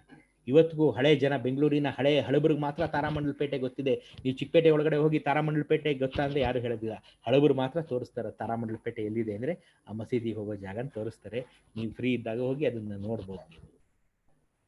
ಸೊ ಹೀಗೆ ಹೈದರಲ್ಲಿ ಟಿಪ್ಪು ಸುಲ್ತಾನರು ಬೆಂಗಳೂರನ್ನ ಬಹಳ ಇಂಪ್ರೂವ್ ಮಾಡ್ತಾರೆ.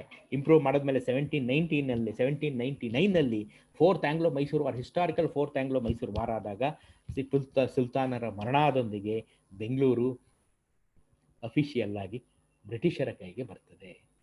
ಅಫಿಷಿಯಲ್ ಆಗಿ ಅಂತ ಯಾಕಂದೆ ಅಂತಂದ್ರೆ, ಅಫಿಷಿಯಲ್ ಆಗಿ ಅದು ಆನ್ ಪೇಪರ್ ಮೈಸೂರು ಸಂಸ್ಥಾನಕ್ಕೆ ಸೇರಿರ್ತದೆ. 3ನೇ ಕೃಷ್ಣರಾಜ ಒಡೆಯರ್, ಇಮ್ಮಡಿ ಕೃಷ್ಣರಾಜ ಒಡೆಯರ್ ತೀರ್ಕೊಂಡ ಮೇಲೆ 3ನೇ ಕೃಷ್ಣರಾಜ ಒಡೆಯರ್ ಬರ್ತಾರೆ. 3ನೇ ಕೃಷ್ಣರಾಜ ಒಡೆಯರು ಮೈಸೂರಲ್ಲಿ ಕೂತ್ಕೊಂಡು, ಮೈಸೂರಿನ ಪ್ಯಾಲೇಸ್ ಇವತ್ತು ಏನಿದೆ ಆವಾಗ ವುಡನ್ ಪ್ಯಾಲೇಸ್ ಅಂತ ಕಟ್ಕೊಂಡು ಅಲ್ಲಿಂದ ಇದನ್ನ ಆಡಳಿತ ಮಾಡ್ತಿದ್ದಂಥ ಕಾಲಕ್ಕೆ ಬ್ರಿಟಿಷರು 1806ನಲ್ಲಿ ಬೆಂಗಳೂರಿಗೆ ಬರ್ತಾರೆ. ಬೆಂಗಳೂರಿಗೆ ಬಂದು ಹಳೆ ಬೆಂಗಳೂರಿಗೂ ನಮಗೂ ಸಂಬಂಧ ಇರಬಾರ್ದು ಅಂತೇಳಿ, ಹಳೆ ಬೆಂಗಳೂರು ಅಂದ್ರೆ ಕೆಂಪೇಗೌಡರು ಕಟ್ಟಿದ ಬೆಂಗಳೂರು ಆಗ್ಲೇ ಇದ್ದೇ ಇರುತ್ತೆ. ಬೆಂಗಳೂರು ಪ್ಯಾಲೇಸ್ ಏರಿಯಾ ಇರುತ್ತೆ, ಟಿಪ್ಪು ಸಮ್ಮರ್ ಪ್ಯಾಲೇಸ್ ಇರುತ್ತೆ, ಫೋರ್ಟ್ ಇರುತ್ತೆ. ಈ ಕಡೆ ಚಿಕ್ಕಪೇಟೆ, ನಗರಪೇಟೆ, ಕಬ್ಬನ್ಪೇಟೆ ಎಲ್ಲ ಈ ಕಡೆ ಇರ್ತಲ್ಲ. ಅವೆರಡನ್ನು ಬಿಟ್ಟು ಬೆಂಗಳೂರು ತಾವೊಂದು ಹೊಸದಾಗಿ ಕಟ್ಕೋಬೇಕು ಅಂತ ಮಧ್ಯದಲ್ಲಿ ಒಂದು ಪಾರ್ಕ್ ನಿರ್ಮಾಣ ಮಾಡಿ, ಪಾರ್ಕಿನ ಆ ಕಡೆಗೆ ಇನ್ನೊಂದು ಕಟ್ಕೋತಾರೆ. ಆ ಪಾರ್ಕ್ ನಾವು ಇವತ್ತು ಕಬ್ಬನ್ ಪಾರ್ಕ್ ಅಂತ ಕರಿತೀವಿ. Cubbon park differentiates between the old Bengaluru, Kempegowda's Bengaluru and the Britishers Bengaluru. Britishers ಬೆಂಗಳೂರನ್ನ ಅವರು military cantonment, civil and military cantonment ಅಂತ ಕರ್ಕೋತಾರೆ. ಅದನ್ನ ನಾವು ಇವತ್ತು ಟೋಟಲ್ ಕಂಟೋನ್ಮೆಂಟ್ ಅಂತ ಕರಿತೀವಿ. ಆದ್ರೆ ಇವತ್ತಿನ ಕಂಟೋನ್ಮೆಂಟ್ ಬಹಳ ಚಿಕ್ಕದಾಗಿದೆ. ಅವತ್ತಿನ ಕಂಟೋನ್ಮೆಂಟು ಇವತ್ತಿನ ಕಬ್ಬನ್ ಪಾರ್ಕ್ ಆದ ತಕ್ಷಣನೇ ಶುರುವಾಗಿ ಆ ಕಡೆ ಅಗ್ರಾ ಲೇಕ್ ವರೆಗೂ ಕಂಟೋನ್ಮೆಂಟ್ ಇತ್ತು. ರಾಜ್ಭವನ್ ಟು ಅಗ್ರಾ ಲೇಕ್ ಎಷ್ಟು ದೊಡ್ಡದು ಕಂಟೋನ್ಮೆಂಟ್ ಅಂತ ಲೆಕ್ಕ ಹಾಕ್ರಿ.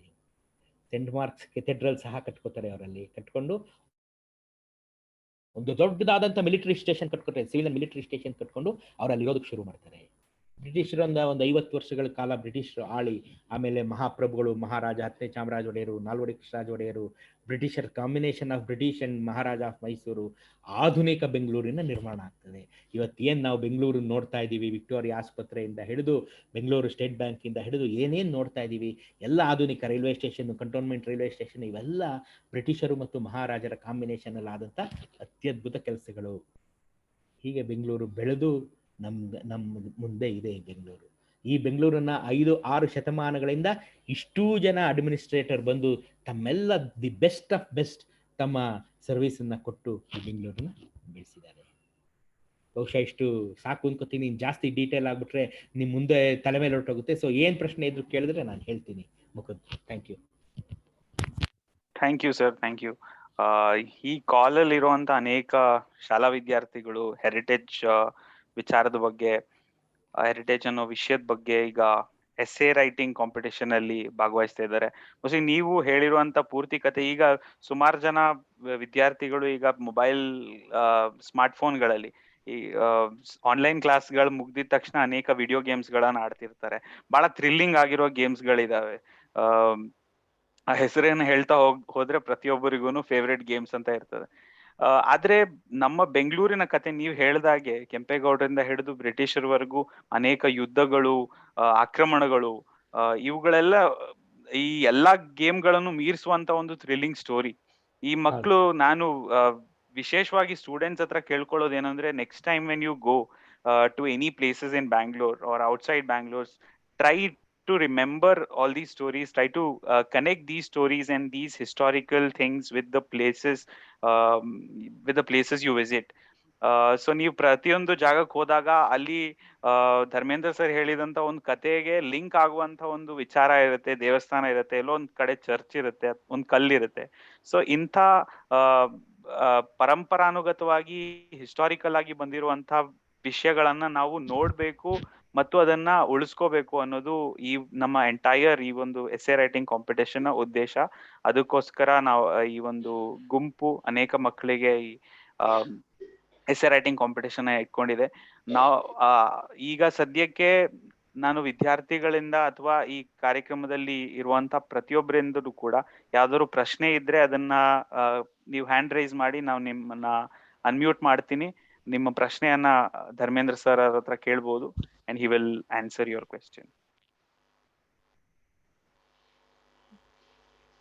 ಇದರ ನಿಮ್ಮ ಹ್ಯಾಂಡ್ ರೈಸ್ ಮಾಡಿ ಚಾಟ್ ಬಾಕ್ಸ್ ಪಕ್ಕದಲ್ಲಿ, ಅಥವಾ ನೀವು ಚಾಟ್ ಬಾಕ್ಸ್ ಅಲ್ಲಿ ನಿಮ್ ಕ್ವೆಶ್ಚನ್ ಅನ್ನು ಹಾಕಿ ಅವ್ರು ಆನ್ಸರ್ ಮಾಡ್ತಾರೆ.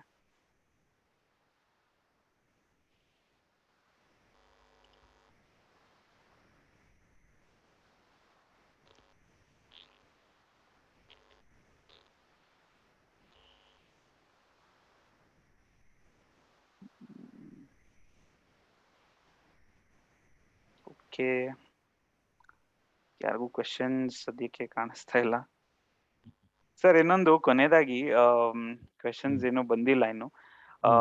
ಈಗ ಜನರೇ ಶುರು ಮಾಡ್ಕೊಂಡು ಬಂದಿರುವಂತ ಕೆಲವೊಂದು ಸಂದರ್ಭ, ಕೆಲವೊಂದು ಕಾರ್ಯಕ್ರಮಗಳು ಬೆಂಗಳೂರಲ್ಲಿ ಇದಾವೆ.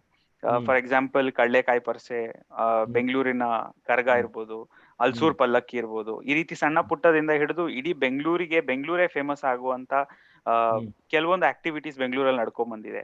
ಸೊ ಈ ಕಾಲ್ ಮುಗಿಯೋಕ್ಕಿಂತ ಮುಂಚೆ ಅದ್ರ ಬಗ್ಗೆ ನಮ್ಮ ಈ ಒಂದು ಗುಂಪಿಗೆ ಹೇಳಿದ್ರೆ ಚೆನ್ನಾಗಿರುತ್ತೆ ಅಂತ ಕೇಳ್ಬೋದು. ಕರ್ಗದ ಬಗ್ಗೆ ಹೇಳೋದಾದ್ರೆ, ನಾನು ಹೇಳ್ದಂಗೆ ಬೆಂಗಳೂರು ಶುರು ಆದ್ಮೇಲೆ ಕರ್ಗ ಶುರುವಾಯ್ತು. ಬೆಂಗಳೂರಿಗೆ ಬಂದ್ಮೇಲೆ ಕರ್ಗ ಬಂತು. ಕರ್ಗನ ಶುರು ಮಾಡಿದವರು ತಿಗಳರು ಅಂತ, ತಿಗಳರ ಪೇಟೆ ಅಂತ ಏನಿದೆ ಅದು ಬೆಂಗಳೂರು ಬಂದಾಗ ಅದ್ರಲ್ಲಿ ಬಂದಂತ ಒಂದು ಜನಾಂಗ ತಿಗಳರು is the best of the best horticulture ಅಲ್ಲಿ. ಅವ್ರು ಮುಟ್ಟಿದ್ದು ಗಿಡ ಸತ್ತ ಉದಾಹರಣೆನೇ ಇಲ್ಲ, ಅಷ್ಟು ದಿ ಬೆಸ್ಟ್ ಹಾರ್ಟಿಕಲ್ಚರ್. ಬೆಂಗಳೂರಿನ ಲಾಲ್ಬಾಗ್, ಕಬ್ಬನ್ ಪಾರ್ಕು, ಏನ್ ಬೆಂಗಳೂರು ಇವತ್ತು ಗ್ರೀನ್ ಇದೆ, ಅದಕ್ಕೆ ತಿಗಳರ ಪಾಲು 99% ಇದೆ. ಸೊ ತಿಗಳರು ಇಸ್ ಫೇಮಸ್ ಫಾರ್ ಹಾರ್ಟಿಕಲ್ಚರ್. ಹಾಗಾಗಿ ತಿಗಳರನ್ನ ಬೆಂಗಳೂರು ಕೆಂಪೇಗೌಡರು ಅವತ್ತೇ ಕರ್ಕೊಂಡ್ ಬಂದಿರ್ತಾರೆ ನೋಡಿ, ಅವ್ರು ಎಷ್ಟು ಜಾಣ್ಮೆ ಇರ್ಬೋದು. ಸೊ ಅವರ ಕುಲದೇವರು ಧರ್ಮರಾಯ. ಸೊ ಅವರು ಆ ಧರ್ಮರಾಯನ ಕರಗ ಶುರು ಮಾಡಿದ್ದೆ ತಿಗಳರು, ಇವತ್ತು ನಡ್ಸ್ಕೊಂಡ್ ಬರ್ತಿರೋದೇ ಅವ್ರ ಜನಾಂಗ. ಹಾಗಾಗಿ ಧರ್ಮರಾಯನ ಕರಗ ಅಂತ ಏನಿದೆ ಅದು ಅವರ ಊರ ಹಬ್ಬ, ಅವರ ಊರ ಹಬ್ಬ, ತಿಗಳರ ಊರ ಹಬ್ಬ. ಅದು ತಿಗಳರ ಹಬ್ಬ, ಅದು ಇಡೀ ಬೆಂಗಳೂರಿಗರ ಹಬ್ಬ ಈಗ. ಸೊ ಅದು ಅವರು ಅದಕ್ಕೂ ಏನ್ ನೀತಿ ನಿಯಮ ಇದೆ, 12 ದಿನ ಉಪವಾಸ ಇರಬೇಕು, ಮತ್ತೆ ಚಾಪೆ ಮೇಲೆ ಮಲಗಬೇಕು, ಮತ್ತೆ ಅವತ್ತಿನ ದಿನ 3 ದಿವಸ ಎಲ್ಲ ಸ್ನಾನ ಮಾಡಬೇಕು, ದೇವ್ರು ಎತ್ಕೋಬೇಕು, ಅದು ಬರೋವರೆಗೂ ಅವ್ರು ಏನು ತಿನ್ನೋ ಹಾಗಿಲ್ಲ, ಅವರೇ ದೇವ್ರನ್ ತರ ನಾವು ಪೂಜೆ ಮಾಡ್ತೀವಿ. ಇದು ಏನ್ ನಿಯಮಾವಳಿಗಳಿದೆ ಅವರು ವರ್ಷದಿಂದ ಅದು ವರ್ಷದಿಂದ ವರ್ಷಕ್ಕೆ ಜನರೇಷನ್ ಟು ಜನರೇಷನ್ ಅವರೇ ಅದಕ್ಕೆ ಡೆಡಿಕೇಟ್ ಆಗೋಗಿದ್ದಾರೆ ಆ ಪೂಜೆಗೋಸ್ಕರ. ಹಾಗಾಗಿ ಆ ಕರಗ ಅಷ್ಟು ಪ್ರಾಮುಖ್ಯತೆ ಉಳಿಸ್ಕೊಂಡ್ ಬಂದಿದೆ. ಅವರು ತಿಗಳರು ತಮ್ಮ ಜನಾಂಗ ಯಾವತ್ತು ಬೆಂಗಳೂರಿಗೆ ಬಂದು ನೆಲೆಗೊಂಡ್ರು ಅವತ್ತಿಂದನೇ ಈ ಕರಗ ಶುರುವಾಗಿ ಇವತ್ತಿನವರೆಗೂ ಧರ್ಮರಾಯನ ಕರಗ ದೇಶದೆಲ್ಲೆಡೆ ಖ್ಯಾತಿಯಾಗಿದೆ. ಇದು ಕರಗದ ಬಗ್ಗೆ ಆಯ್ತು. ಕಡಲೆಕಾಯಿ ಪರಿಚಯ ಯಾಕೆ ಶುರುವಾಯಿತು ಅಂತಂದ್ರೆ, ಬೆಂಗಳೂರು ಮೊದಲು ಅತ್ಯಂತ ಸಂಪದ್ಭರಿತವಾದಂಥ ನಾಡಾಗಿತ್ತು. ಬೆಂಗಳೂರು ನೋಡಿ, ಎಲ್ಲ ಊರುಗಳು, ದೇಶದ ಎಲ್ಲ ಊರುಗಳು ನದಿ ಪಕ್ಕದಲ್ಲಿ ನಾಗರಿಕತೆ ಕಟ್ಕೊಂಡ್ರೆ, ಬೆಂಗಳೂರು ಕೆರೆಗಳನ್ನ ನಂಬ್ಕೊಂಡು ಕಟ್ಟಿದಂಥ ಊರು. ಇಲ್ಲಿ ಯಾವುದೋ ಅಂತ ಮಹತ್ತರವಾದ ನದಿ ಇರಲಿಲ್ಲ. ವೃಷಭಾವತಿ ನದಿ ಇದ್ರೂ ಸಹ ಅವತ್ತಿನ ಕಾಲಕ್ಕೆ ಅಂಥ ದೊಡ್ಡ ನದಿ ಆಗಿರಲಿಲ್ಲ. ಬೇರೆ ಕಡೆ ಕಾವೇರಿ ಕಪಿಲೆ ಎಷ್ಟು ದೊಡ್ಡ ಬೃಹತ್ತಾದ ನದಿ ಆಗಿರಲಿಲ್ಲ. ಹಾಗಾಗಿ ಇಲ್ಲಿ ಕೆರೆಗಳ ನಾಡು ಬೆಂಗಳೂರು. 1000 ಕೆರೆ ಇತ್ತು, 1000 ಕೆರೆಗಳ ನಾಡು ಅಂತ ಕರಿತಾ ಇದ್ರು ಅವಾಗ ಬೆಂಗಳೂರನ್ನ. ಸೊ ಆ ಕೆರೆಗಳ ಮಧ್ಯದಲ್ಲೇ ಹುಟ್ಕೊಂಡಂತ ನಾಡು ಬೆಂಗಳೂರು.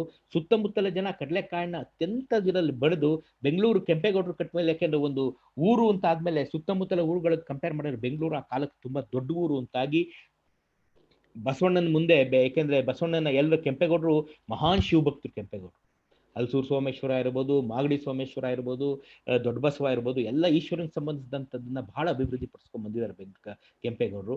ಹಾಗಾಗಿ ಆ ಕಾರ್ತಿಕ್ ಸೋಮ ಇನ್ನೇನ್ ಬಂತು ಅಂತ ಇಟ್ಕೊಳ್ರಿ, ಮುಂದಿನ ತಿಂಗಳ ಕಾರ್ತಿಕದ ಸೋಮವಾರದಂದು ಈಶ್ವರನಿಗೆ ಪೂಜೆ ಮಾಡುವಂತ. ಯಾಕೆಂದ್ರೆ ನಾವು ಈಶ್ವರನ ಪೂಜೆ ಮಾಡ್ಬೇಕಾದ್ರೆ ಇವತ್ತಿಗೂ ಊರುಗಳಲ್ಲಿ ನೀವು ನೋಡ್ಬೋದು, ತಾವು ಬೆಳೆದಂತ, ತಾವು ತಮ್ಮ ಮನೆಯಲ್ಲಿರೋ ಹಸುವಿನ ಹಾಲನ್ನು ಕರ್ಕೊಂಡೋಗಿ ಈಶ್ವರನಿಗೆ ಅಭಿಷೇಕ ಮಾಡುವಂತ ಸಂಪ್ರದಾಯ ಇದೆ. ಹಾಗೇನೆ ತಾವು ಬೆಳೆದಂತ ಅತ್ಯುತ್ತಮವಾದದನ್ನ ದೇವ್ರಿಗೆ ಸಮರ್ಪಿಸುವಂತ ಸಂಪ್ರದಾಯದಲ್ಲಿ ಇಲ್ಲಿನ ಬೆಳೆಗಾರರು, ಇಲ್ಲಿನ ರೈತರು ತಾವು ಬೆಳೆದಂತ ಅತ್ಯುತ್ತಮವಾದ ಕಡಲೆಕಾಯಿನ ತಂದು ದೇವ್ರಿಗೆ ಅಭಿಷೇಕ ಮಾಡಿ ಅದನ್ನ ಮಾರ್ತಾರೆ. ಆ ಸಂಪ್ರದಾಯ ಇವತ್ತು ದೊಡ್ಡದಾಗಿ ಬೆಳ್ಕೊಂಡು ಬಂದು ಕಡಲೆಕಾಯಿ ಪರಿಚಯ ಆಗೋಗಿದೆ. ಸೊ ತಾವು ಬೆಳೆದಂತ ಅತ್ಯಪರೂಪದ ಎಲ್ಲ ಕ್ಯಾಟಗರಿಯ ಕಡಲೆಕಾಯಿಗಳು ನೀವು ನೋಡ್ಬೋದು, ವಿವಿಧ ಕಡಲೆಕಾಯಿಗಳು ನಿಮ್ಗೆ ಸಿಗ್ತವೆ. ಸೊ ಒಬ್ಬರ ಹತ್ರ ಸಿಗೋ ಟೇಸ್ಟ್ ಇನ್ನೊಂದು ಇದ್ರಲ್ಲಿ ಸಿಗೋದಿಲ್ಲ. ಆ ರೀತಿಯಾದಂಥ ಕಡಲೆಕಾಯಿನ ಅವರೆಲ್ಲರೂ ತಂದು ಅದನ್ನ ಬೆಳಿತಾರೆ. ಸೊ ಇದೂ ಅಷ್ಟೇ ಕೆಂಪೇಗೌಡರ ಕಾಲದಿಂದ ಶುರುವಾಗಿ ಇವತ್ತಿವರೆಗೂ ನಡ್ಕೊಂಡ್ ಬಂದಿರತಕ್ಕಂಥ ಒಂದು ಅದ್ಭುತವಾದಂಥ ಸಂಪ್ರದಾಯ. Thank you sir. ಈ ಕಾರ್ಯಕ್ರಮಕ್ಕೆ ಬರೋದಕ್ಕೆ ಒಪ್ಕೊಂಡಿದ್ದಕ್ಕೆ ಮತ್ತು 5:30 ಇಲ್ಲಿವರೆಗೂ ನೀವು ನಮ್ಮ ಜೊತೆ ಇದ್ದೀರಿ. ಬೆಂಗಳೂರಿನ ಇತಿಹಾಸ ಮತ್ತು ಕೊನೆಯದಾಗಿ ಈ ಬೆಂಗಳೂರು ಕರಗ ಮತ್ತು ಕಡಲೆಕಾಯಿ ಪರಿಚಯ ಬಗ್ಗೆನೂ ಹೇಳಿದ್ದೀರಾ. I am very sure that ಈ ಕಾರ್ಯಕ್ರಮದಲ್ಲಿ ಜೋಡಿಸ್ಕೊಂಡಿರೋ ವಿದ್ಯಾರ್ಥಿಗಳು ಮತ್ತು ಇದು ಫೇಸ್ಬುಕ್ ಅಲ್ಲಿ ಕೂಡ ಈ ವಿಡಿಯೋ ಇರುತ್ತೆ. ಈ ವಿಡಿಯೋನ ಬಹಳಷ್ಟು ಮಂದಿ ವಿದ್ಯಾರ್ಥಿಗಳು, ಇನ್ನು ಎಸ್ಸೆ ಕಾಂಪಿಟೇಷನ್ ನಡೀತಿರೋದ್ರಿಂದ ಬಹಳ ವಿದ್ಯಾರ್ಥಿಗಳು ನೋಡ್ತಾರೆ. ಅವರ ಅವ್ರು ಬರೆಯುವಂತಹ ಈ ಪ್ರಬಂಧದಲ್ಲಿ, ಎಸ್ಸೆನಲ್ಲಿ ಅನೇಕ ವಿಚಾರಗಳನ್ನು ಅಳವಡಿಸ್ಕೊಳ್ಳೋರಿದ್ದಾರೆ. So thank you very much sir. Curating for culture heritage ಬೇಕು ತಂಡದಿಂದ ನಿಮ್ಗೆ ಧನ್ಯವಾದ ಅರ್ಪಿಸ್ತಾ ಇದ್ದೀನಿ. Thank you for joining. ಮುಂದಿನ ವಿದ್ಯಾರ್ಥಿಗಳಿಗೆ ನಾನು ಹೇಳಕ್ ಇಷ್ಟಪಡೋದೇನಂದ್ರೆ, ನೀವು ಅನೇಕ ಜನರು ನಾವ್ ಎಲ್ಲಿ ಎಸ್ಸೆಯನ್ನ ಸಬ್ಮಿಟ್ ಮಾಡೋದು ಅಂತ ಕೇಳ್ತಾ ಇದ್ದೀರಾ. ನಾನು ಚಾಟ್ ಬಾಟ್ ಅಲ್ಲಿ facebook.com/curatingforculture ಈ ಪೇಜ್ ನ ಲಿಂಕ್ ಅನ್ನ ಪೇಸ್ಟ್ ಮಾಡಿದೀನಿ. ನೀವು ಆ ಪೇಜ್ಗೆ ಹೋದ್ರೆ, ಸ್ಕ್ರಾಲ್ ಮಾಡ್ತಾ ಹೋದ್ರೆ ಈ ಎಸ್ಸೆ ಬಗ್ಗೆ ಸಂಪೂರ್ಣ ಮಾಹಿತಿ ಇದೆ. ನೀವು ಎಸ್ಸೆ ಯಾವತ್ ಸಬ್ಮಿಟ್ ಮಾಡ್ಬೇಕು, ನೆಕ್ಸ್ಟ್ ಮೆಂಟರಿಂಗ್ ಸೆಷನ್ ಯಾವತ್ತಿರತ್ತೆ, ನೀವು ಯಾವ ಫಾರ್ಮ್ ಅಲ್ಲಿ ಇದಕ್ಕೆ ಎಂಟ್ರೀಸ್ ಕೊಡ್ಬೇಕು ಅನ್ನೋ ಪ್ರತಿಯೊಂದು ಮಾಹಿತಿ ಈ ಒಂದು ಪೇಜ್ ಅಲ್ಲಿ ಇದೆ. ಸೊ ಹಾಗಾಗಿ ನೀವು ಈ ಪೇಜ್ ಅನ್ನ ವಿಸಿಟ್ ಮಾಡೋದ್ರ ಮೂಲಕ ಸಂಪೂರ್ಣ ಮಾಹಿತಿಯನ್ನ ತಗೊಳ್ಳಿ. ಸೊ ಕಾರ್ಯಕ್ರಮವನ್ನ ಮುಗಿಸೋ ಸಮಯ ಬಂದಿದೆ. ಜಾಯ್ನ್ ಆಗಿದಂತ ಪ್ರತಿಯೊಬ್ಬರಿಗೂ ಧನ್ಯವಾದ. Thank you everyone. Have a nice great day. Ishita ಅವ್ರು ಮಾತಾಡ್ತಾರೆ. Ishita, 1 second, I'll unmute you. Okay, I think Prajwal has raised his hand, and Okay. somebody from Shantiniketan school has written in the chat. Ullas Gowda has written in the chat. If you want to take these things up. Sir, Sure. where is the link? Prajwal, the link is in the chat box. It So came. it is just coming. So ಮತ್ತೆ ಶಾಂತಿನಿಕೇತನ್ ಶಾಲೆ ಅವರಿಗೆ ಮತ್ತೊಮ್ಮೆ link ಗಳನ್ನ ಮತ್ತೆ separate ಆಗಿ ಕಳಿಸ್ಕೊಡ್ತಾರೆ. So ಹಾಗಾಗಿ ನಿಮ್ ಶಾಲೆಗಳಿಂದನೂ ನಿಮಗೆ ಸಿಗುತ್ತೆ. ಫೇಸ್ಬುಕ್ ಅಲ್ಲೂ ಕೂಡ ಇದರ ಲಿಂಕ್ ಅನ್ನ ಕೊಡೋರಿದ್ದಾರೆ. ಸರ್, ಉಲ್ಲಾಸ್ ಗೌಡ ಅಂತ ವಿದ್ಯಾರ್ಥಿ ಒಂದ್ ಕೇಳಿದ್ದಾರೆ ಪ್ರಶ್ನೆ. ಪ್ರೆಸೆಂಟ್ ಚಿತ್ರದುರ್ಗ ಫೋರ್ಟ್ ಏನಿದೆ ಅದು ಮೊದ್ಲಿಂದ ಇರುವಂತ ಫೋರ್ಟ್ ಹಾಗೆ ಇದೆಯಾ, ಇಲ್ಲ ಏನಾದ್ರು ಚೇಂಜಸ್ ಇದೆಯಾ ಅಂತ? ತುಂಬಾ ಚೇಂಜಸ್ ಇದೆ. ಈಗ ಮೊದಲು 7 ಸುತ್ತಿನ ಕೋಟೆ ಇತ್ತು, ಈಗ ಬರೀ 3 ಸುತ್ತು ಉಳ್ಕೊಂಡಿದೆ, 4 ಸುತ್ತು ಹೊರಟೋಗ್ಬಿಟ್ಟಿದೆ, ಊರು ಬೆಳ್ಕೊಂಡ್ ಬಂದ್ಬಿಟ್ಟಿದೆ. ಸೊ ಹಾಗಾಗಿ 7 ಸುತ್ತಿನ ಕೋಟೆ ಈಗ ನಮಗೆ ಕಾಣೋದಕ್ಕೆ ಸಿಗೋದಿಲ್ಲ. ಈಗ ಅಲ್ಲಲ್ಲಿ ಅವಶೇಷಗಳು ಸಿಕ್ಕಿದ್ರು ಈ ಕೋಟೆ ಕಟ್ಟಕ್ಕೆ ಶುರು ಮಾಡಿದ್ದು ವಿಜಯನಗರ ಅರಸರ ಕಾಲದಿಂದನೂ ಒಂದು ಸುತ್ತಿನ ಕೋಟೆ ಕಟ್ಟಕ್ಕೆ ಶುರು ಮಾಡಿ ಮತ್ತಿ ತಿಮ್ಮಣ್ಣ ನಾಯಕರು 1324ರಿಂದ ಕಟ್ಟೋದಕ್ಕೆ ಶುರು ಮಾಡಿ ಮದಕರಿ ನಾಯಕರವರೆಗೂ ಅದನ್ನು ಕಟ್ಟಿದ್ದಾರೆ. ಸೊ ಹಾಗಾಗಿ ಇದು ಒಂದೇ ಜನರೇಷನ್ ಆದಂತ ಕೋಟೆ ಅಲ್ಲ, ಜನರೇಷನ್ಸ್ ಟು ಜನರೇಷನ್ ಆದಂತ ಕೋಟೆ. ಈಗ ಅದು ಕಾಲನ ಹೊಡೆತಕ್ಕೆ ಸಿಕ್ಕಿ ಒಂದು 4 ಸುತ್ತು ಕಳ್ಕೊಂಡು ಬರೀ 3 ಸುತ್ತು ಮಾತ್ರ ಇದೆ. Thank you sir. Fine sir, ಮತ್ತೊಮ್ಮೆ ಧನ್ಯವಾದ ಸರ್. ಈ ಕಾರ್ಯಕ್ರಮನ ಇಲ್ಲಿ ಮುಗಿಸ್ತಾ ಇದ್ದೀವಿ. ನಮಸ್ಕಾರ sir. Namaste. Thank you. So if it's okay, sir, I mean, even for you, if you could stay. I mean, what I know we have change of plans here. One of the speakers is not here, so I'll introduce myself. But if everybody is okay, we had planned this until 7, and there is something that I can speak and show so that we can keep the conversation going. And sir, if you could also stay back, that would be wonderful, especially the students, because you all are here. We want to make sure that we have lots to tell you. So quickly to introduce myself, and I'm sorry, I don't know. One second, let me ask Dharmendra sir if he's okay to continue. Sir, busy idri anta helidri modle. Okay sir. So Ishita, can we send him? If he okay, so if you need to leave, sure. Yeah, thank you. Thank you sir. Thank you so very much. Thank you. Yes, Ishita. So we'll go ahead with your session now. Okay, so you'll all have to excuse me that I don't know Kannada, and I'll try to keep the conversation as simple as possible. But you all are allowed and requested to rather interrupt if anything is not clear or if it needs to be repeated. And I'll not take too long, also I'll not bore all of us out. So quick introductions. I am trained as a designer and a historian. When I say historian, I'm not an expert at any subject. This is history, which emerges from the space of rereading and reinterpreting. So what I understood as a crux of the conversation from Dharmendra Kumar is how he told you so many stories. And what is very interesting is that it's his discovery and understanding of historical experiences, or rather historical narratives, sorry. And what I will now show you is how you could arrive at this, right? So because my work has been situated in either institutions like archives or museums, or I have worked with students from different universities and colleges, we work on different tools of research and engagement, which will help you discover history, enjoy it, make your own interpretations, and come back with ideas for change, ideas for some form of, I can't say execution as yet, but you can at least propose that somebody would want to execute it and take on the discussion. Mukund, can you allow me to screen share? Yes, Ishita.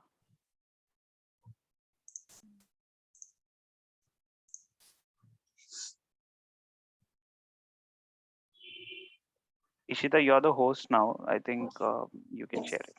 I can share this. Let me know in case you can't see the presentation after I go full screen.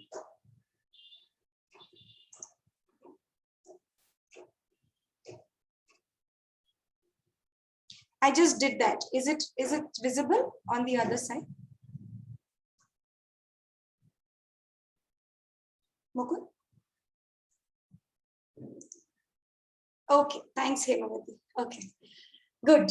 You all are responding, which gives me some satisfaction that I'm not talking to just a screen. Thank you. So as you can see, it's an old presentation, but this is a lot of work of over the years. So it was very easy for me to right now pick it up and say, let's talk about this, right? I'm not getting into the title, you'll understand later why such a long, complicated title. So what was important when we said historical preservation and when we say creative interpretation is to primarily understand the kind of stakeholders / participants whom you could be working with, right? And there are many organizations which we need to be aware of. From the national level, you have Archaeological Survey of India or INTAC. One is a government body, one is not. All the way to ICOMOS India, which is actually an international body, but has Indian and regional chapters. Of course, all the way up to UNESCO. And the questions are around what more to heritage, right? With all these organizations, with all these different projects that I'm going to show you, is to say that is there more to heritage just than the building that we are seeing? And most of these organizations have been already working in areas of identifying, defining, recognizing different forms of heritage, as well as making actually documents which you can call policies or international standards in terms of how you should preserve them or how you can act on conserving them. And these documents, as you would understand very, very clearly, you all are old enough students, that this is required. Otherwise, anybody and everybody will go and do whatever they feel like with our heritage. And this is where we need to start saying our heritage. So we have tried to work with this understanding across different scales and different regions. So this is more of a panoramic view for you to understand that we did the smaller workshop in Srirangapatna. We have done much longer engagements in Hampi and Anegundi, where we have gone there twice or thrice. So, repeated collection of information. In Gulbarga, it was almost a 4-month-long project. Sorry, 4 weeks, 5 weeks, almost a month and a half long project. Another 1-month-long project was in different parts of southern India, where we looked at Jew Town in Kochi. We looked at Jog Falls. We also looked at Hampi again, and which am I forgetting? Heritage Village in Manipal. And then the conversation goes to the urban metropolitan, because there is a lot of modern heritage, there is the urban heritage, which also needs to be thought about. It can't be that while we're preserving the hundreds of thousands of year-old heritage, we forget what was recently made, right? What happened post-independence, which is sort of a claim of our identity, national identity. So I'm just quickly taking you through each of the projects, what happened, and then hopefully you might have questions from me. I'm not seeing the chat. I hope it's not important for me to notice. If there is anything, please unmute yourself. I'm okay with interruptions. So Srirangapatna, most of you might know about. If not, it has a very interesting history in terms of course, Tipu's history, but Tipu Sultan's history, but also the old historic temple, right? And then, so what happens is you have these religious dichotomies or religious binaries, which are playing out. Apart from that, it also has a very geographical importance when it comes to heritage, because it's one of those river-made islands, and hence it has a very interesting form to it in terms of shape and in terms of built environment and structures. So the kind of architecture that you make there, the kind of natural environment that you have there is all responsive to this kind of a topography. So what we did there was we did an oral history workshop. So this is one of the methodologies which you can keep in mind.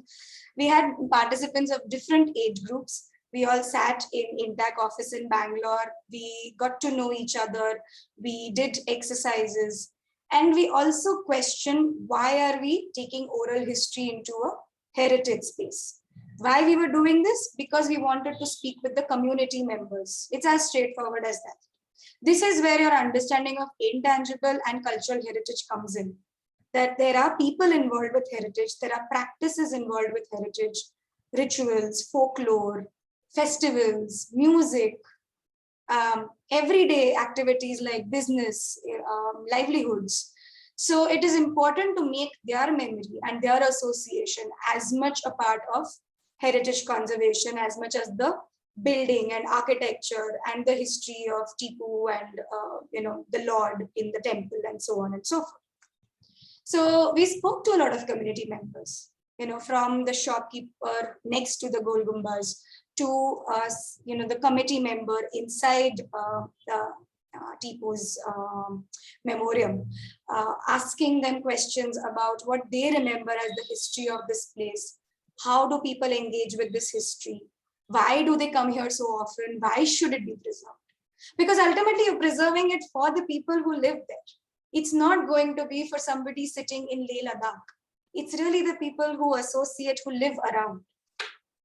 And then what we did was we also shared these recordings and conversations between ourselves to understand what did a Gulkan seller have to say, which was very different than the cart maker, which was very different perhaps than the oldest priest at the mosque.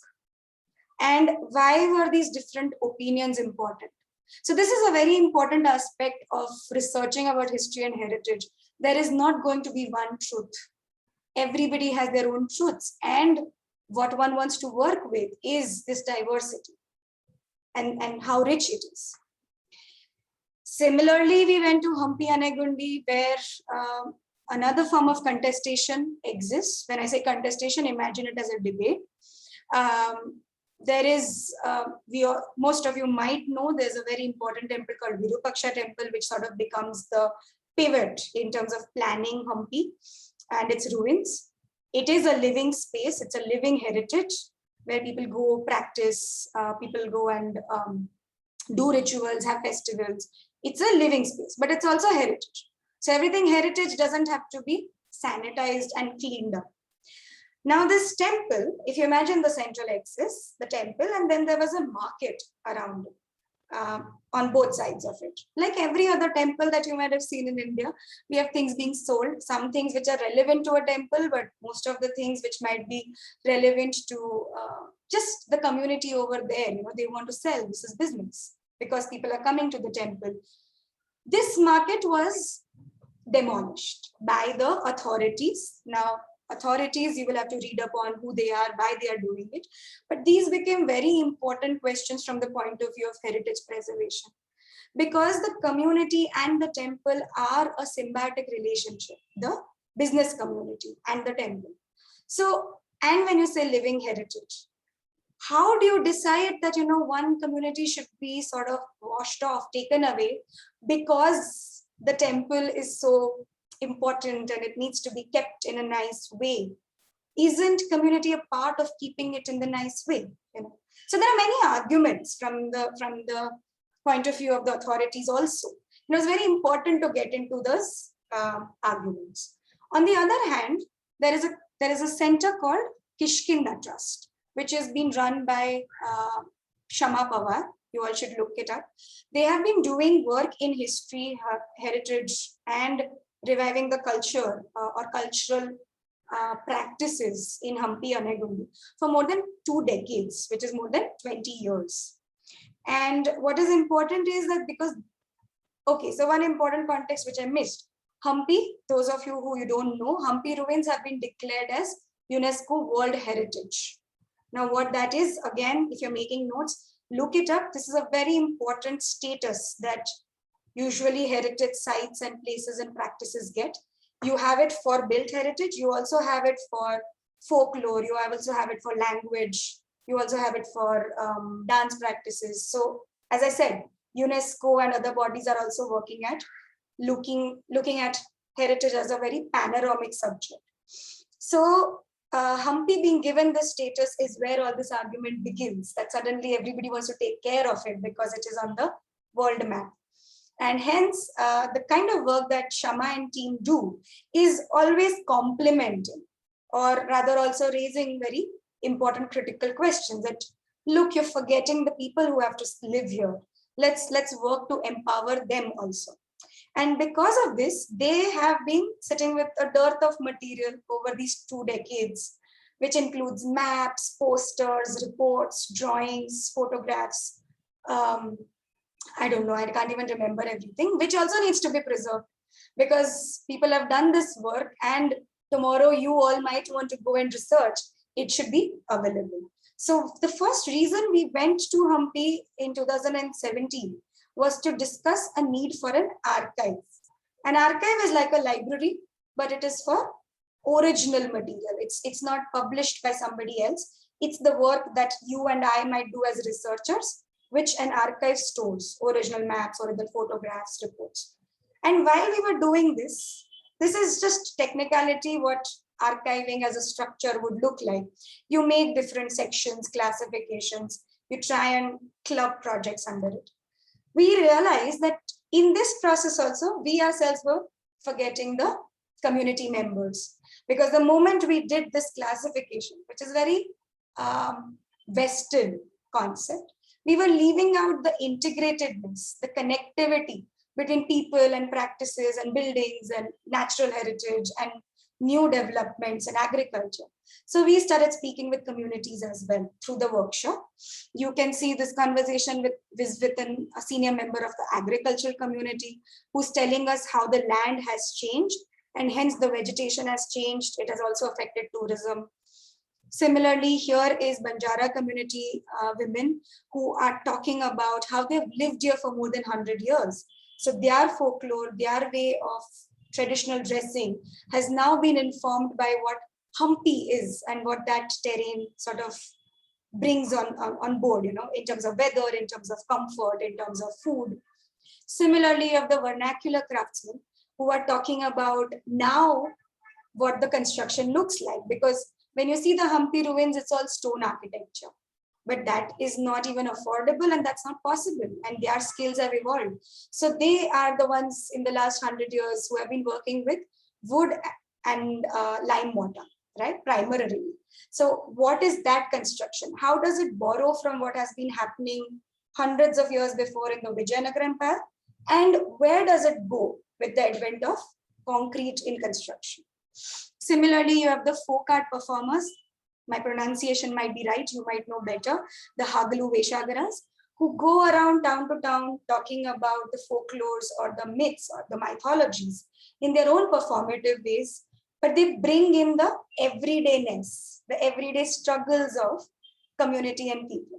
And they were telling how these practices will not thrive if more and more people don't know about it and support it. So again, technicality, how we were, you know, recording this material and then finding keywords. You all might understand keywords because you work with computers and phones, right? You put hashtag. Hashtag is very similar to keywords in archiving. So you're putting these things that, you know, now we will find different communities were saying similar things.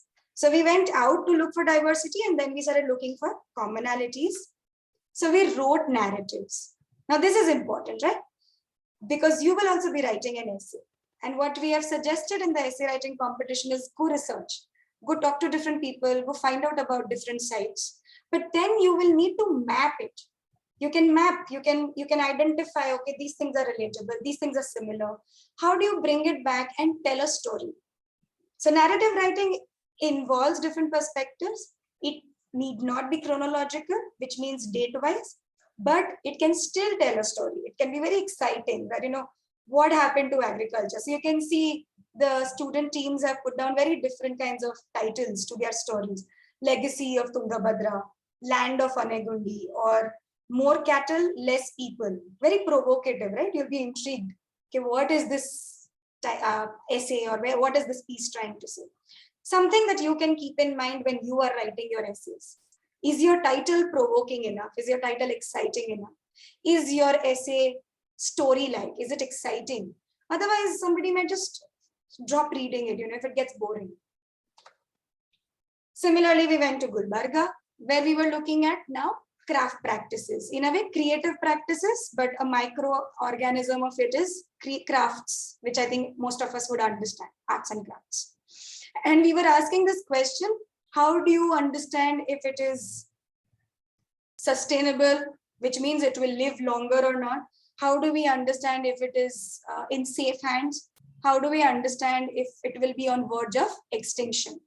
These parameters are not necessarily universal. So while UNESCO or INTAC might have made their own frameworks, it might not apply to all regions or all places across the globe. So we were being more specific that what do we need to do for Gulbarga. So again, this is a very interesting method which you can keep in mind, that you make your own lists. You find out everything that you want to find out about a region in terms of, let's say, craft practices in this case. And we said, okay, how do we now classify?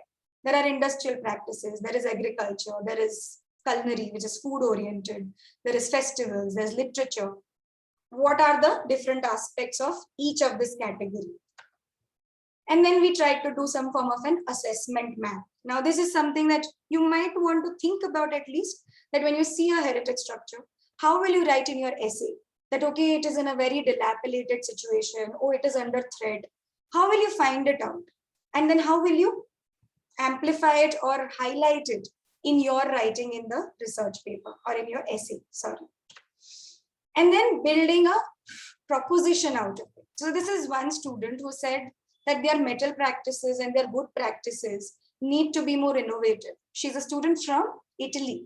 So she was looking at it from the point of view of how she has seen different forms of products there. And she felt that over here, there's a lot of scope for frugality, which means jugaad. Can we bring two kinds of practices together so that new objects can be made, so that they'll find more work? This is one way of proposing. Another student, she's from India, Delhi, but her roots are across the country. So she understands movement and migration. And so she said, let's look at arts and crafts in Gulbarga, because they seem to be coming from different places. And once we mapped it, this was true. So she basically suggested that, can we think of a museum which is beyond a building, city as a museum? And that is why she designed what we call cultural trails, or in simpler words, walks, heritage walks, right? Which were timed, which were thought about in terms of arts and crafts, different, and you'll know why it is across the city, or it was for architecture as well. And okay, I don't think I have the image here. So the image I would have shown you otherwise, there are different art collectors or art practitioners in Gulbarga. So we were able to map through this kind of exercise that, okay, we go to this artist place, we'll find abstract art. Then we go here, we'll find Farsi art. And we'll go here, we'll find hand painted. And then we'll go to the college, NMK College, which is a very important art and design college regionally in the Deccan region. And then again, how will you sustain such a project? Who all are required? Only Ananta or only us at the college were not enough. We needed the community members to get involved. And I'm just going to stop at this project so that we don't bore ourselves out. What we did in this one is something that you might relate to the most, is why I want to show this project, which is called Contesting Heritage. In previous projects, as you saw, there was somebody involved who was facilitating and curating, which is me. So participants or learners, they basically were sort of guided or taken through some journey. In this project, what we had done, and this is the first one actually in timeline in Karnataka, where we sent the practitioners or adult learners, however you want to identify them, on their own into these sites. So the program was built, but everybody explored by themselves. Why? And this is something that you might relate to. We wanted to raise very similar questions that you all are going to think about when you write your essays.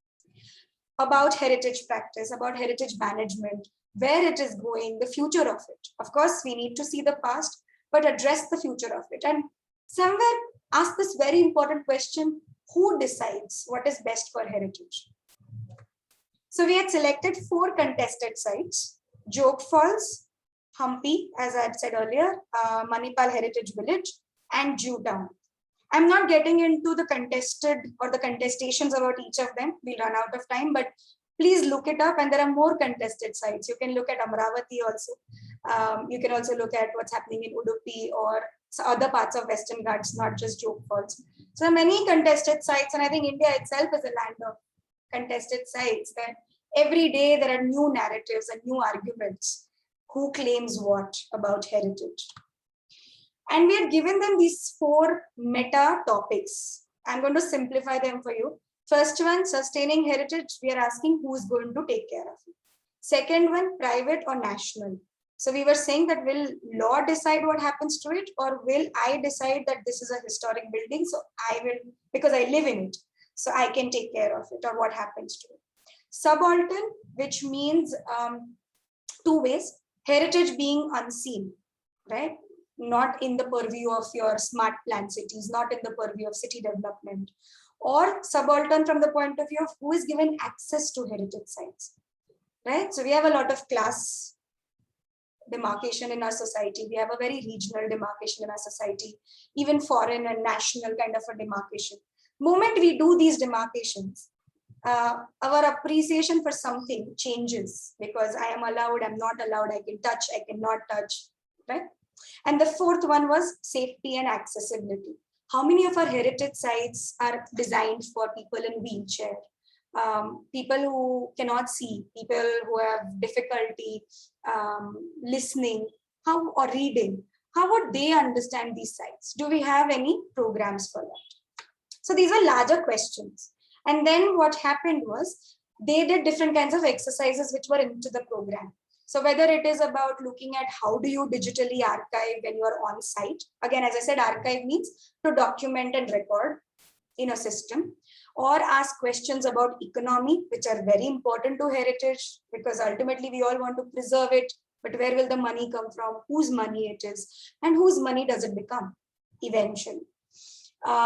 Even doing exercises of how do you talk to people, right? So there are some embodied exercises for that. And also understanding community's perspective again. Similarly, when they went on site, they met more people. We didn't ask them to, for example, when they went to Joke Falls, go and attend this fair, meet the local community and see the performance, interact with them. They decided all these things by themselves. Or go to a site. I mean, of course, we at that time, we didn't have a better picture, but this team went to other set of community members. This is in Hampi. So they did weaving and craft practices to understand what it feels like. Then they came back and told us stories, right? We told them to tell us stories. Don't show us research. Don't bore us. Or they interacted with Prasanna and asked questions which are much larger than life. Prasanna is a theater activist, and he's asking questions which are more nationalistic, right? Why should we do this? A, for Bangalore or for Karnataka, but also for the national narrative. Where are we going with this? This is not important, the calendar. But what came out of it is where I want to stop. You know, you can be very creative. You don't have to solve all the problems when you know that, okay, it's not in your capacity. So the team in Hampi, one of the teams, they realized that it was only important to portray the diversity of realities. Everybody was saying what was right in a way, or asking the right questions, whether it's the guide or whether it's the local vendor or it's the authorities. So they just made a comic strip in terms of showing the progression of what has happened. Another group had made game about Judah, where they wanted to show what happens when you make a certain decision, what will happen to that building. So almost making you imagine. And you obviously have something like a film where you can be more poetic and evoke emotions. And then we made an exhibition about it, which was already a part of the plan, that there will be an exhibition in Delhi, which was a bit more at a national or international scale, as well as in Bangalore for people in Karnataka to come and engage. And as you can see, the people who are discussing are also from the from diverse backgrounds and within the community, not necessarily only people who are teaching or into the university. And this is where you would learn to sort of simplify, write, communicate, because you would think through research, but also through creative mediums, and then communicate it to a diverse kind of audience. So I just wanted to bring these different tools and skills, which are very important to keep in mind when you all are thinking about presenting your essays or your arguments. And I'm very happy to answer any questions, doubts, anything that was not clear. And I hope it was not boring.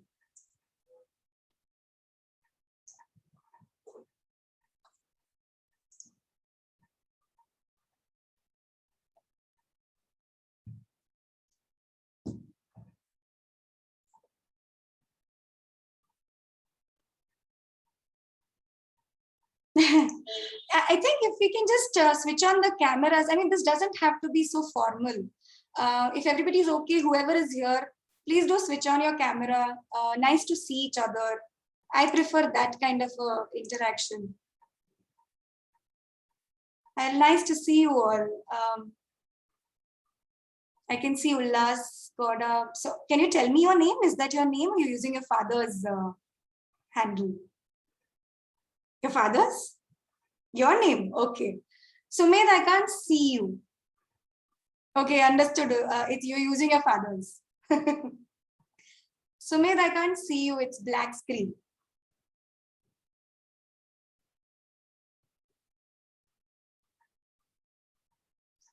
Anyone else wants to switch on their videos? Ananya, Bhumika, Rajata, Bhuvan, Khushi. It'd be so nice to see you all.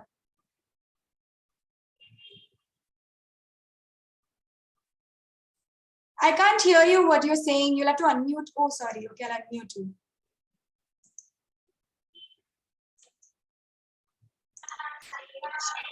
Good evening, ma'am. Good evening. What were you saying before this?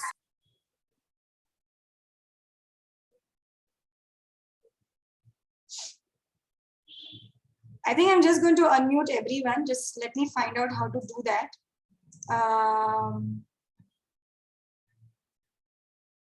Okay, I don't know how to do that. But yeah, if anybody wants to say anything, I would really be happy to sort of put it in the chat. I'm just trying to unmute everybody if I can.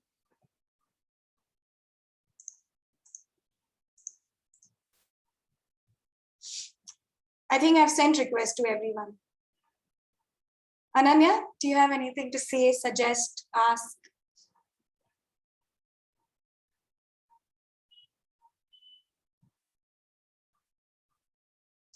If English is not convenient, my next best language is Hindi. So I can talk conveniently in Hindi if English is not.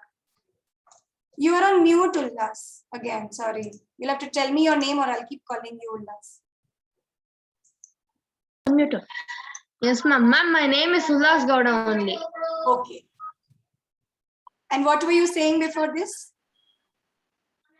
Ma'am, no, ma'am, I was just trying to tell that I was not getting the option to unmute. Oh, okay. Now I can see Rajata is mute. Khushi, are you able to unmute yourself?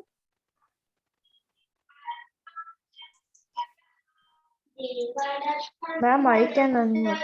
Ah, okay. So maybe you can. Okay, nice. Yeah, ma'am.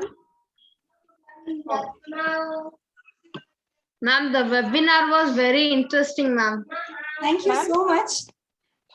Even if one of you says this, the whole effort is worth it. But what did you find interesting? One thing you have to tell me. Ma'am, about cultural heritage sites, Hampi, Bijapur, Gulbarga. Its improvements, Yes. and about some personalities who improved the cities and experienced. Right, very right. Thank you. Khushi, were you saying something? It was very nice to hear about that. Thank you.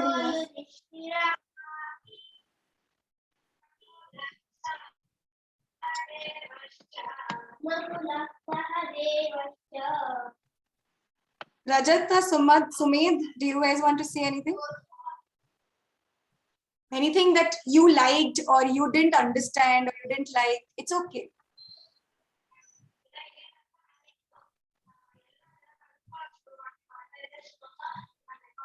There is nothing which we didn't understood. We understood everything. Thank you, Ullas, for speaking for everyone. Okay, so then I hope you all will be registering for the essay competition.